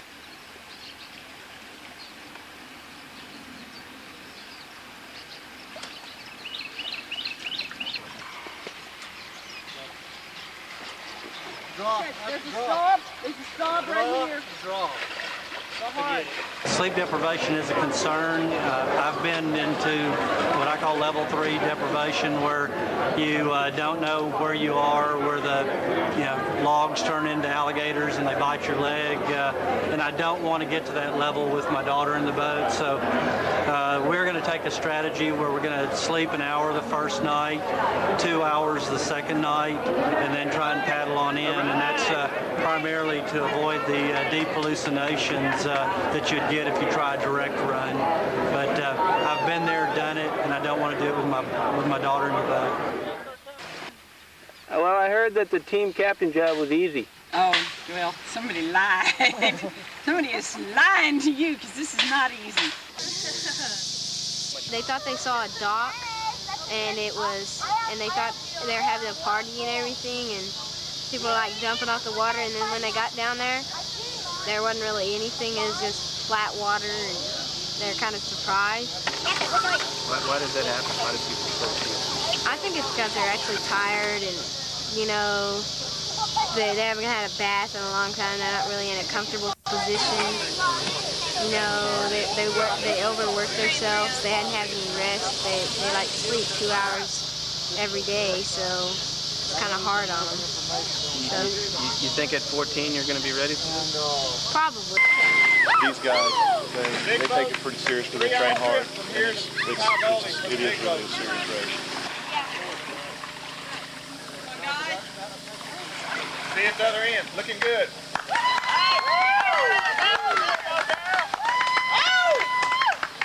Drink some water, Johnny. Keep going! Looking good! They having any trouble with log jams or anything like that? No. I mean, there's log jams in the river, obviously. Look at the size of that log coming down.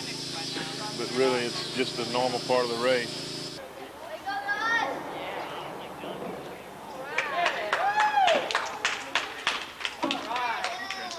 Yeah, that's another thing about this race. The smell is just amazing, because mayflies, dead mayflies, and urine and vomit stink, and river water mixed together, baked in the sun, and it's one of the worst smells you'll ever smell.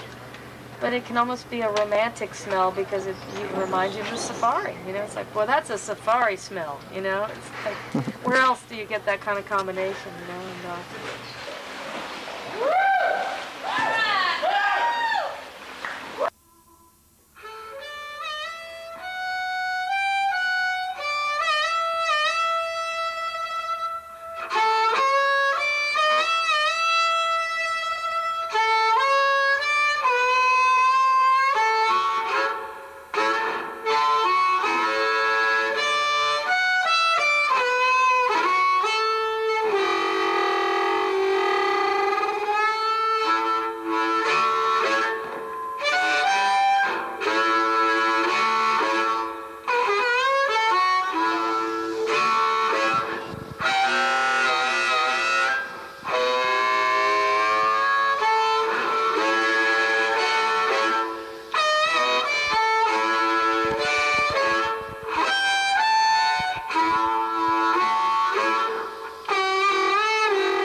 just keep it steady.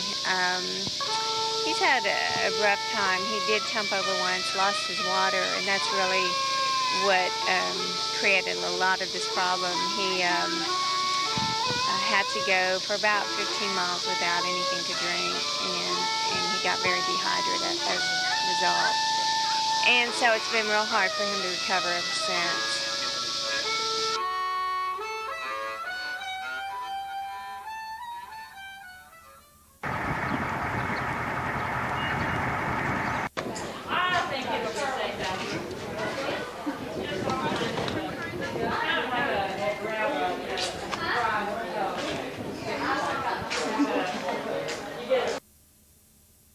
A feeling like no other. I mean, it's a sense of accomplishment, just a good feeling toward the rest of the guys in the crew that we pulled together and stuck it out, and here we are. We made our goal.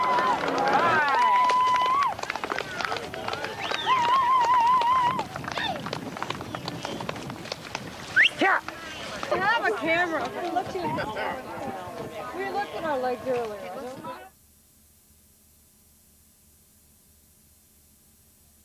Yes, you're still within that. You're probably going to get in right now as expected.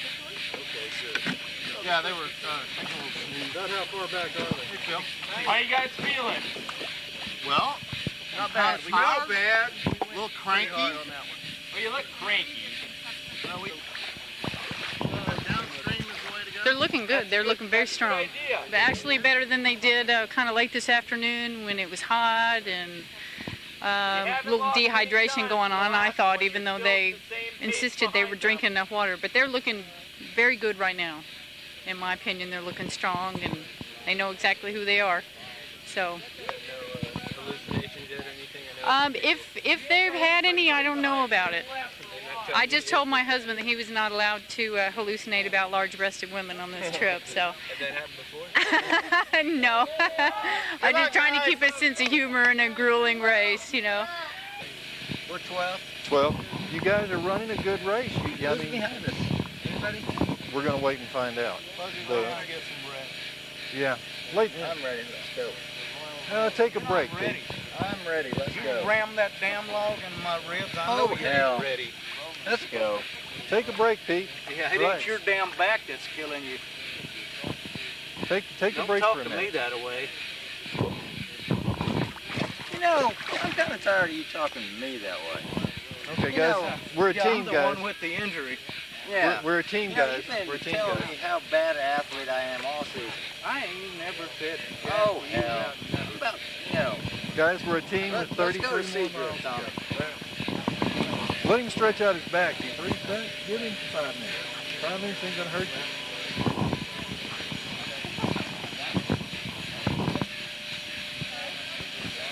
Where you sit at, Lord? If he wants to stand up, you know. Well, I tell you, we tried to You took care of him at Hoheim. Let him take care of you. Ain't nobody take care of me. Well, I mean, you understand. You stayed up while he laid down. My health is in his hands when he's driving that boat, and I don't trust him. He ain't right.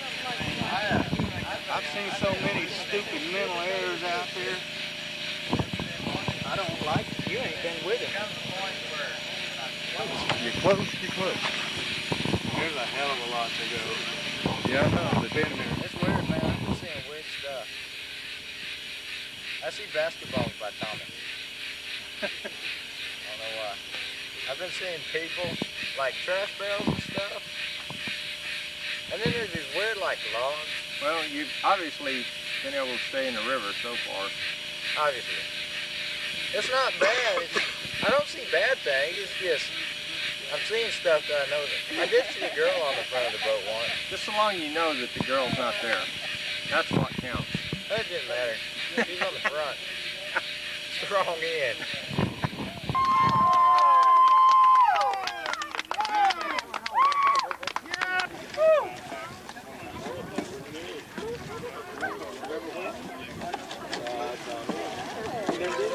Come back up.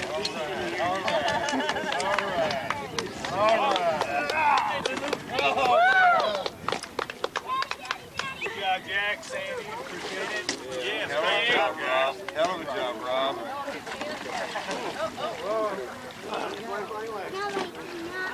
All right, bud.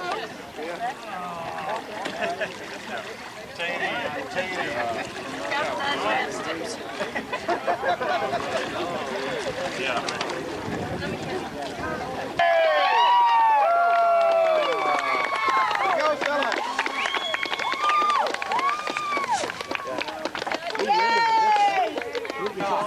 Did they come across with the lights on? They did not.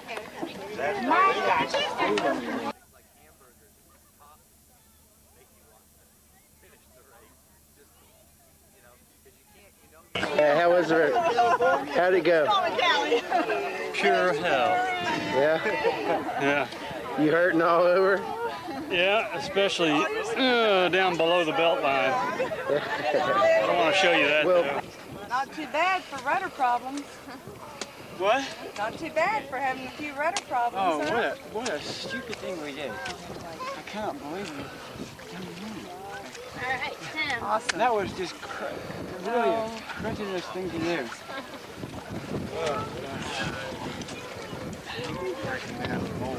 Watch out, baby.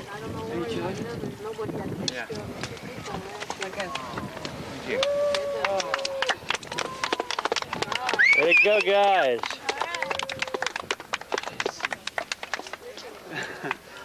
You want to lay down and sleep a little bit? When's the last time you slept? I don't think it's a good time. It was not fun. It was not fun at all. You know what? We about pulled out in front of a big old barge out there that we were contemplating. I thought it was parked and kept watching and it didn't seem like much movement. And we watched and watched. I said, we were just about to commit and we said, no, let's not. It ain't worth it. You know, what, 5th place in the canoe race, big barge, right over the top. Nope, no, it's not worth it. I had my daughter in the boat and just wanted to share it with her. She's 17 and be probably moving on after next year, whether college or whatever. And I brought my son when he was a sophomore in high school. It was probably the best thing I ever did as far as family. And I didn't share this with my middle daughter, and I'll always regret it. And I took the opportunity with my youngest. And, I think it's really helped us as a family and just develop some common bondage that goes beyond just day-to-day things in the household.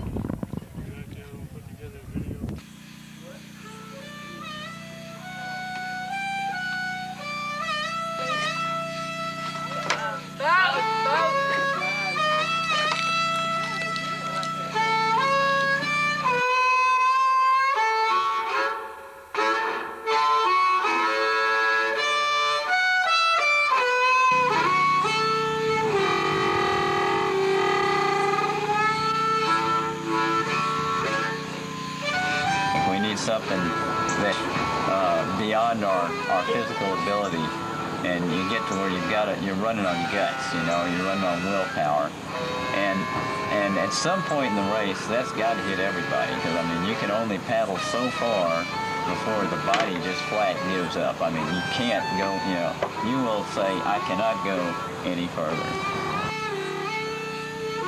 Okay, Wes, come on.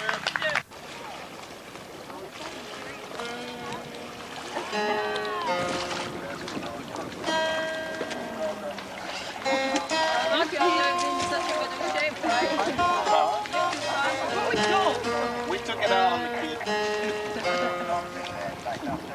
You know, I think we probably learned it. I tell you what, it feels good to get out. Wow. I had to get out. Take him away from the edge. Get him away from the edge.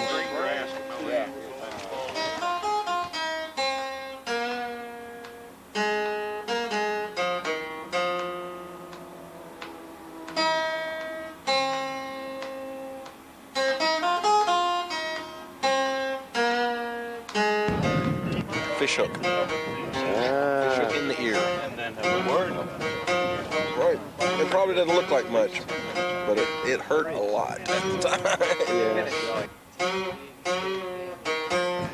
Yes, I did my first year. Did you do this again? No, I'll try to probably. I don't know.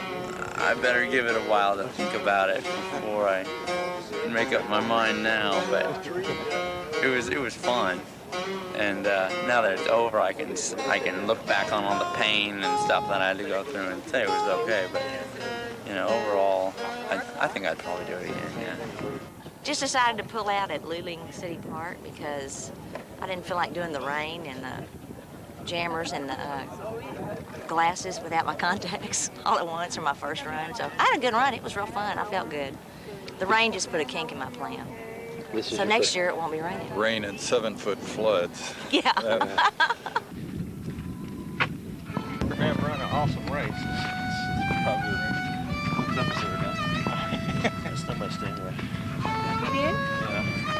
Phil's taking care of it. They're coming down. Just now?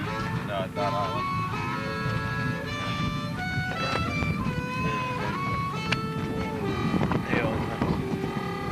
Know what you meant there. Hey guys, good job. Say, Wes. Good job.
We made a mistake on one log and ended up I thought they were going to give out on me. almost wrapping, but we managed to save it. So. Or it saved itself, I don't know which. But other than that, just the typical stupid move, you go the wrong way or you take too long. I don't know. Have you slept much along the way? 30 minutes. You slept for 30 minutes? Yes, I did. So I'm a bit out of it right now. Hey, were you seeing things before you finished? Yes, I was. I was seeing some interesting things. What were you seeing? A lot of cartoon characters in the trees, or, well, the trees were the cartoon characters, so that was interesting. And then, of course, the hallucinations that are kind of like dreams, where you have like all your friends in it, and there are other boats, and you're in a totally different area of the river, and then all of a sudden you snap out of it, and you're by yourself in the middle of nowhere, basically, and nobody that you've been with for the last who knows how long was there with you, and you realize that you just imagined everything that went on in the last half hour or so. But yeah, that's always fun. Some of the problems we had with the cameras were the moisture. It was raining cats and dogs, and we were trying to set up for the shot at Ateen Dam with them portaging through, and it's a long way down the hill, and we got caught down there with really no way to get back to the car, to keep the cameras dry, so we just made the best of it, and took on a lot of moisture in the cameras there, but we're able to keep going. And how many crew members you got left? Yeah, we're down 3 cameras and 1 crew member, so we got 3 crew members left and 2 cameras, which gives Polly a chance to sleep finally. And we would be down to 2 crew members except for Hoyt. After they pulled him from the river, he became a crew member. He became. Yes. Hey, help me get out. Hey, come on, Ed. Come on with you. Just watch these guys. They're slick. Grab her paddle. Automatic paddler. Shoulder. Wind power. I don't know if I can get up. Final arrangements are sweetheart that if when I die I want to be cremated, my ashes dumped into the San Marcos River on the turn below Thompson's Island. Why is that? Because this race and this river and this sport has given me so much self-confidence, self-assurance. It's turned my life around, and I owe a lot to this river and this sport. Hey, Cindy, it's not yet 8 o'clock. We broke the world record. What was the record? Yeah, we broke the record. We broke the world record. 35 minutes. We broke about 35 minutes. Oh, man. Woo! Woo! It's finally back in there. As many. Oh, man, I'm surprised. That was an adventure. Yeah, I bet it was for those alligators. Pushed into a limb because of the current, and my son-in-law, who happened to be sitting right in front of me, he caught this big limb about the size of a baseball bat and pushed it around, and then just as it cleared him, it was in the fury of the thing, he forgot to say anything, and it snapped back, and unbeknownst to me, just caught me right in the face and the glasses, and thank goodness I had my glasses on, or I think it would have probably knocked my eye out, and knocked me completely out of the boat, of course, and busted my nose, broke the septum, broke the orbital cavity, and broke the sinuses, so and bled like a stuck pig. So, but all's well now. They'll reconstruct it, and the boat just did so great. I'm just so thankful that they could perform. But the sense of disappointment is difficult to explain. For months and months to train and train and train, but that's what brings you back for next year. So we'll give it another try next year, and maybe things will turn out a little differently. But the guys were superhuman in their effort to bring that four-man boat home with 3 people. So there's just something that about the Texas Water Safari that you see it, and it's a challenge and an adventure, and you just want to go at it. And there's such tradition with the miners and the buggies and the Prohaskas and the Goins and the Ewins, just on and on and on. The Rask, and just they really are role models. And I assure you that the elite teams here, they are world-class athletes. They would stack up with the accomplishments of any Olympian or anything else, but they're marvelous, well-trained athletes, and the world just doesn't know what their achievements are to complete this race in the manner and in the time in which they do. So I'm just glad to have been a part of it. I'm sorry I waited till I was 60 years old to enter my first one, and I'm looking forward to age 61 completing my first one. So it's been quite an adventure. I'll get a chance now to go get this rearranged and put me back the way I was before I started. I can't think. It's early. Did you get some sleep I don't last even know night? what today. What is it, Tuesday? Yeah. Are we on Tuesday? Yeah. Yeah, I got 4 hours, 5 hours of sleep over the past 3 days. We were basically reaching stupidity level and staring at each other. So, other than that, it's pretty good. I need to take a bath and clean myself, but we still got, what, 2 more days or something? Everyone's got a different story, man. People are hallucinating and, you know, not eating right, just eating. One guy told me he ate 300 Tums. You know, that's all he lived. He lived on Tums and Tylenol. And we're just getting some whacked out stuff, man. These guys are putting themselves through a pretty grueling punishment. You know, this is not a typical canoe trip, you know. It's the world's toughest, man. Yeah, it's the world's toughest Texas. I don't even know where I'm at anymore. When I tell people about this, no one's going to believe it. No one's going to believe I paddled 265 miles and got dirty and ate bugs and peed in my pants. My dad and I are very different people, and I don't think we'll ever be very, very close. But I think it built a lot of trust in us because I knew pretty much no matter what decision he made, it was right. And I had to put my faith in him. I had to, you know, it was my life. I was entrusting him on a lot of things, a lot of dams. They were really dangerous, really slippery. And I knew he wouldn't steer me wrong. So I think trust went a long way between the two of us. Oh my God, excellent.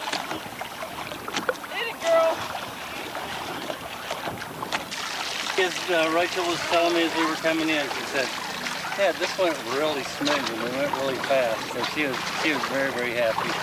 No major problems and a heck of a bonding experience. Right on. How you doing physically? Oh, just tired. The normal malaise of 48 hours of nonstop work. It's very tiring. Congratulations. We came in 16th, which is, you know, kind of ironic. It's my dad's 16th safari. I'm 16. We came in 16th place. It's like I said, you know, planet alignment. If I had done it with anybody besides Kathy, like someone who, like a big, strong guy, we probably would have made like a lot less than 17th place because strength doesn't really make the difference. It's skill, because when you're doing the safari, we had tons of strong guys behind us. It's knowing the river, because you can just get caught in a log jam or go the wrong way and you'll be stuck out there for hours. And a lot of boats did that and we caught them and passed them by. So even though we're little girls, both under 5'2", we still were able to kick some butt. Bring her on up here. Definitely out of food and supplies. The crew's tired. Me and Paulie and Brian have been all night at Seadrift. This is the closest chevron we could find to come back to and get supplies and regroup, because we're gonna obviously be here till Wednesday. So we're stopping here to get as much food as we can. We had no money. We're living off the chevron card, man.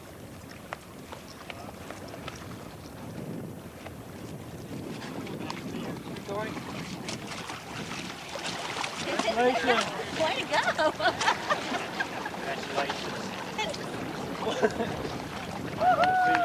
How you doing? All right. Are you? Who's the head judge? Head judge, Alex What you need? Need it open. Phil, is he the judge? Phil's an official. Yeah. Get this pad. I see somebody step. Thank you. Thank you very much, sir. Good job,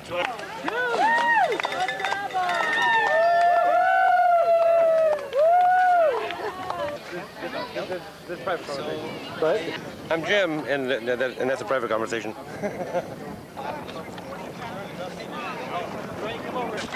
My name's Sam Teedy. I'm Aaron McGee's team captain, and she's pulling up here. She's fixing to set a new women's solo record. The old record is 60 hours and some odd minutes. I don't know exactly, and we're looking at 52 hours and 45 minutes right now. So she really knocked a big chunk of time off the old record. That's it. That's it. 45. 52-45. Awesome. Bill, 52-45. I'll find it. Hey, yo, Aaron. Good job. Way to go, Aaron. Thank you, Sam. Great team, Captain. I just had an epiphany.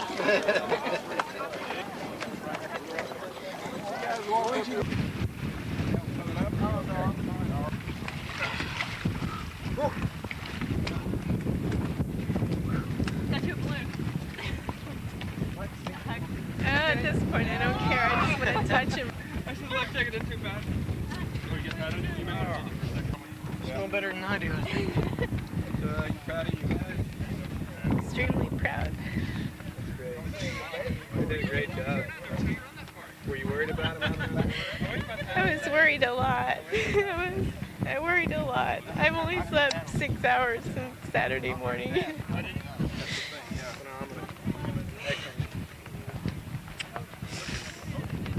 I've spent 6 hours out there last night in the bay. So we even had, last night we had guys shooting out flares out there. They had rescue guys flying all about out there. Of course, they were not willing to help me unless I was willing to drop out, of course, you know. Oh, yeah. Shit. What were you seeing? Anyhow, I see these huge castle walls made out of stone, and as I got close, I realized it was just brown trees. And then that's pretty much was the start of it, and instantly all the trees and everything going up 40 feet on both sides of the river had animals, bears and ducks and beautiful. It was like if you were to take a stone carving, I mean very detailed, just like a stone carving would have, but it was all out of the leaves. It was the shadows and everything else. Started right at sunset for me. And right now it's still here with me. We got ducks flying out here. I got so many ducks. Actually, there's a whole V of ducks right here, all flying that way. I got a baby lying upside down, looking up over there. We got a phoenix. So my greatest thing I get from all that, I keep hearing that, once you do the water safari, there's something about you that's changed. Yeah. And it's one thing that I've never had much of an imagination. I don't draw. I can't come up with any picture except for a house with trees and kids and a dog, that type of thing. And as soon as I started what everybody was calling hallucinations, but I don't think it was. To me, it was my imagination kicking in and seeing these animals in the trees. Even after I got in sleep and gotten food, all of a sudden I could look at the trees and say, wait, I can see this in it. And I still have that, and I love it. And I hope it doesn't go away. So.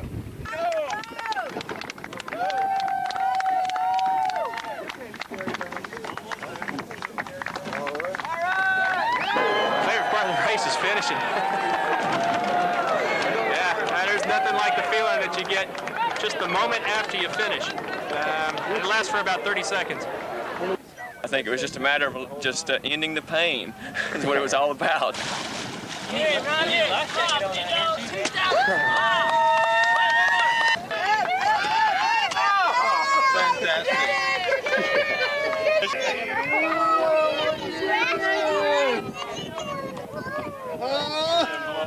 Oh, here's the ground. Hey, I want a picture of you guys. I'm gonna give you one at home. No, they probably weren't there. That's all dead skin in there. I'm gonna have to clean that. Have you guys run the race before? No, it's the first time. Yeah. Well, congratulations. Thank you. Anything, any epiphanies along the way? It'll be Stephen said that he thought they were something I'll never forget. It's a yellow boat. It's a yellow boat?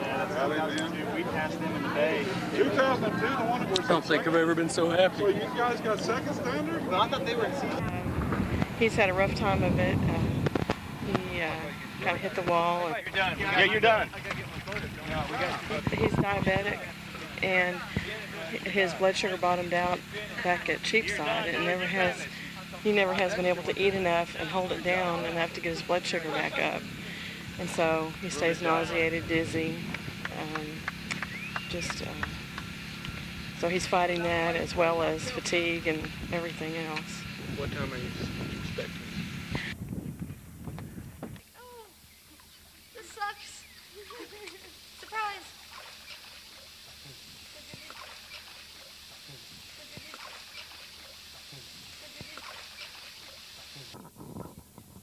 You sound bitter, Dad.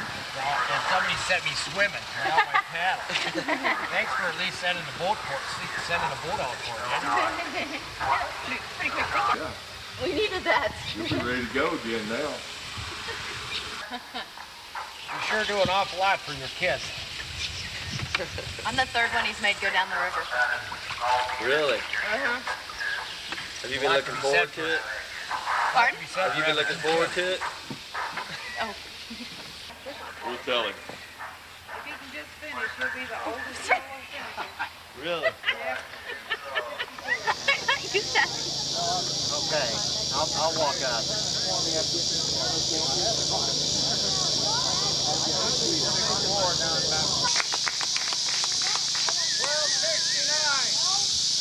you feeling, man? Very sore. Very sore? Yeah. Sunburned, sore. How far have you gone today? I don't know how far have I gone today. I don't know. 60 miles probably. How many? 60. No, I've been further than that. Maybe.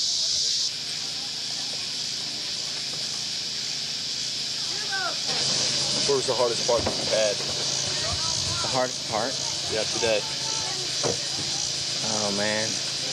Putting up with my teammates. Brian. How you doing, buddy?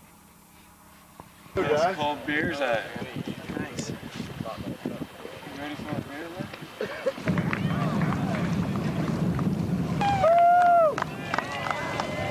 Congratulations. For my God. Yeah. You made it. You can cry now. It broke a long time ago.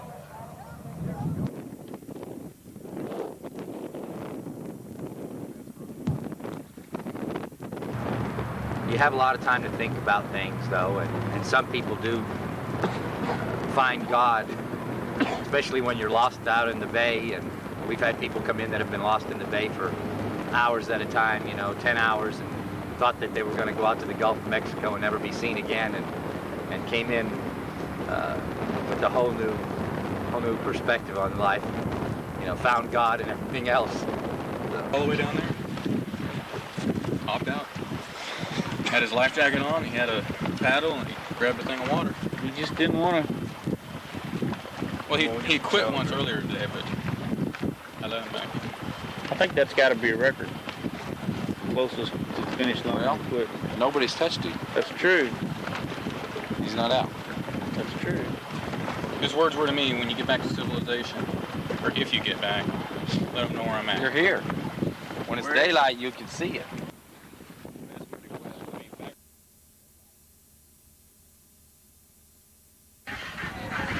You brushing your teeth, man? Yeah, somebody complained. Little hygiene. Nothing, my back, real bad. Hands are hurt because of the water and the rain on Saturday. Couldn't keep your hands dry. Everybody's hands are pretty messed up because of that. Other than that, it's not too bad, I guess. I suppose he'll be needing a ride home. I don't know if he'll want one from us, though. They're going to jump out. Yeah. I don't think I could take a ride home from a teammate I let down as badly as he let me down. After you get off the river. But you see, when you take a look at the people that race this race course, probably half of them, at least half of them, are the same people every year. The same people every year. But if you would ask me the things that I love most about the water safari, it's not the race itself. I've had so many of those that the race itself is actually not very much fun anymore. It kind of hurts. The thing I enjoy the most is the camaraderie. I love to see all my old friends that I only see once a year. We're all part of one big fraternity because we've had this same common experience. Beforehand, there's a lot of lead up. There can be a lot of tension about the race, about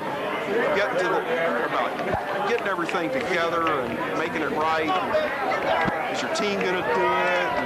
And, the competitive part. But when you get to the finish, there's a feeling of euphoria that takes over, and you're finished, and nobody cares that much about how they did, and it just everybody's ready to relax.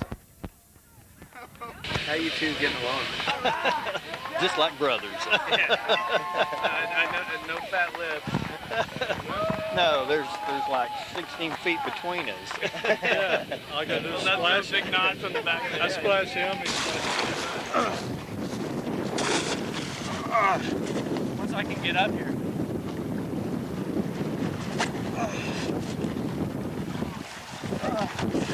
One more time.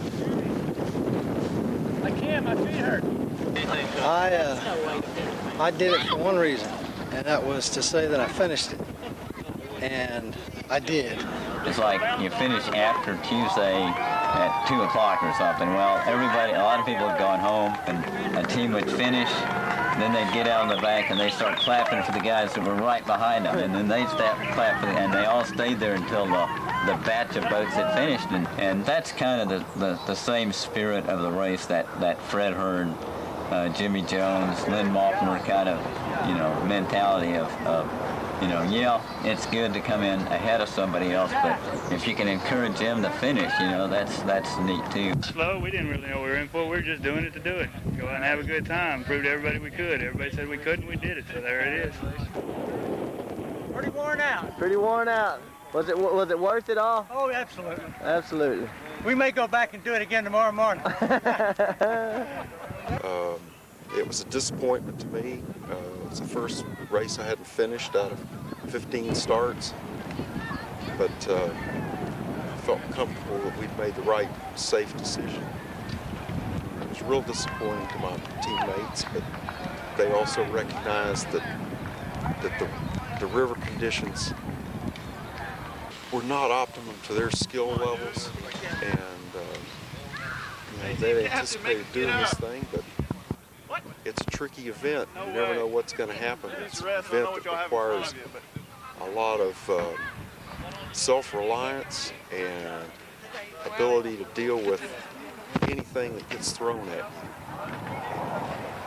you. It takes some experience to be able to cope with all those things, and teamwork in your boat, and it takes some time to build the teamwork. We were heading that direction, but with that level of difficulty, it was a little bit beyond what I felt we were capable of. It's Tuesday night. We're waiting for the last of the boats to come in, and we're just sitting here killing time until the last of the finishers make it. I told you we'd be here, man. Right on, man. Make a good time.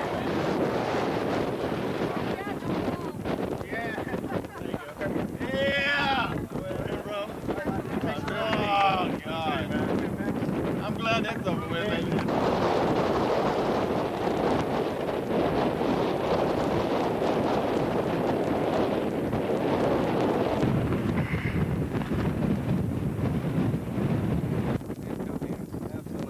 Why are you sticking around? Well, back in '87, I was the last boat in, and a lot of people waited for me, and you just can't imagine what it means to you emotionally when you get here and everybody's cheering and yelling, and they're proud of you, and you're proud of yourself. So from then on, I always have made it a point to stay till the last boat comes in. It's just one of those things that's a worthwhile endeavor.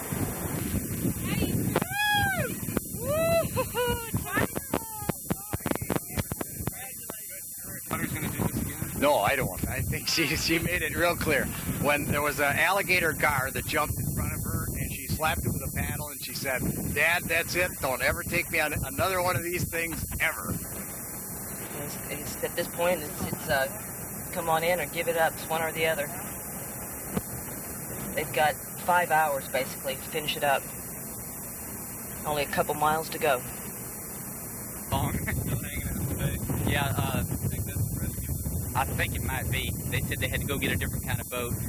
My understanding is that he called in and asked for rescue, said that he had enough, and he couldn't paddle in this, and just totally exhausted. He's been sick the whole time too, and it's just really tragic. Finally got it to the bank, swam it to the bank, and I tried to paddle back up here. I got about halfway back. I couldn't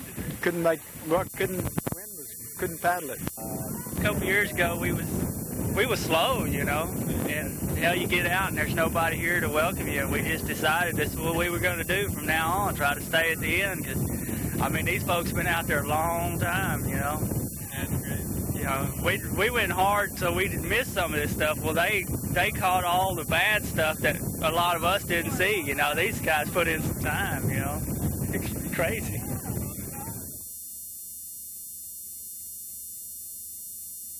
You see people telling their stories. You see that light in their eyes. You see the people really listening with interest. And it occurred to me that, the way we live our lives in microcosms, and we're so fractured and fragmented, very few things bring people together like this whole experience does. And it occurred to me that we have a lot lot of different people from all different walks of life connecting in a significant way. And I think that's very pleasing to our Creator. I love to mix it up. I love to compete. But that's probably not the reason I'll be back next year. It's the relationships and friendships. So the young man that was running the camera, there's your answer. God bless you all.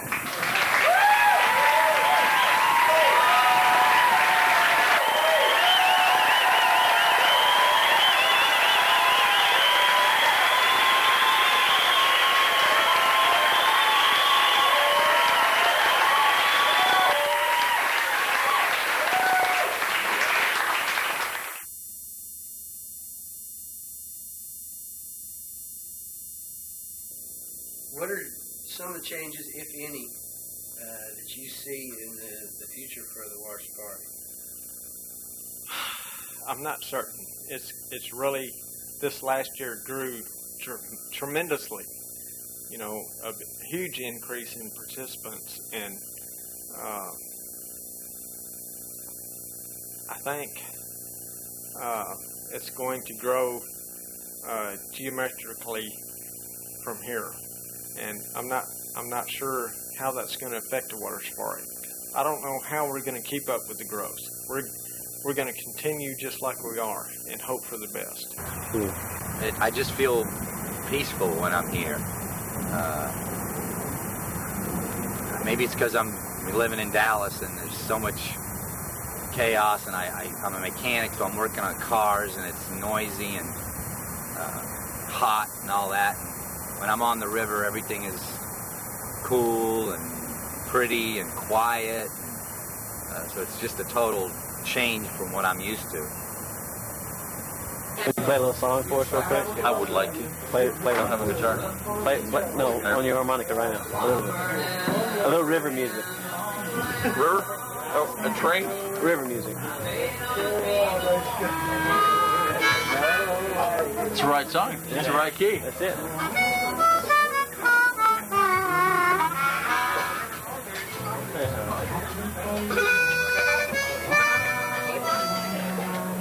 All right, thanks. No, I'm not done yet, asshole. Hey, Evan. It's like, I gotta be at work in an hour, and y'all, hey, come down here and write a song real quick. I'm leaning over, carbon fiber boat, carbon fiber paddle in my hand.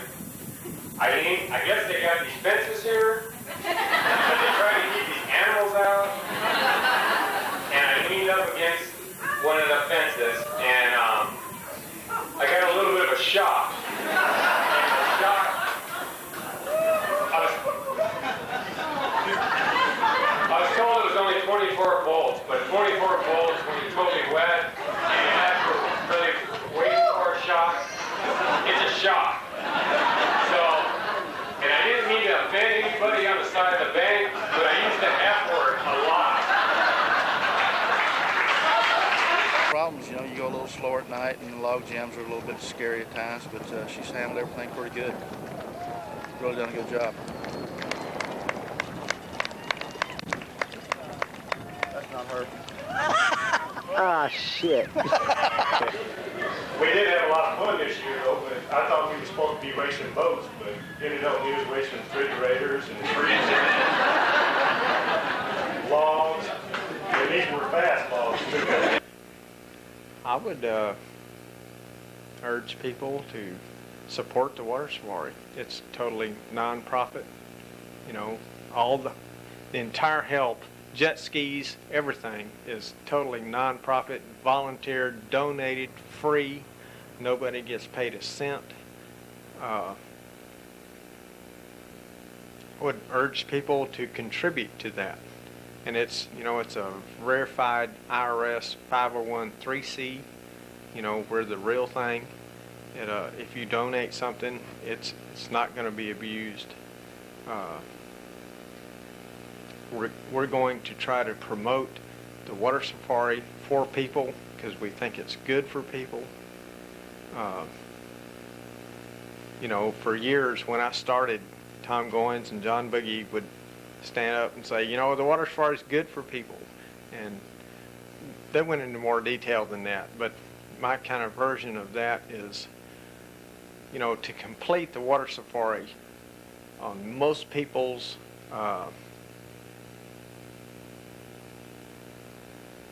venue requires extensive personal change. And you know, personal change is the absolute hardest job any one of us can take on. You know, there is no harder job than changing our own person. And that's what the water safari is about. And most often, whatever change you have to make to complete the water safari is a very positive change. And that's why we're here. Oyster is the man. If him and Granster can win that canoe race, we are in like Flynn. Oh, we're not going to win. We're not going to win. Oh, you guys are ready. We're going to finish, man. Finish. Oh, you're going to finish? Finish. You're not even going to try and win? Well, if we finish. What am I putting $40 in for then? You haven't gave me $40 I'm not going to give it to you if you're not going to try and win. Oh, we're okay. We're trying. We're going to try to win. Oh, okay. I promise. All right. Well, then you might get the $40 from me. But anyway, for those of you that don't know anything about the Southwest Texas canoe race, or boat race, Texas Water Safari, that's what it's called. It's really mind-boggling, world-class entertainment.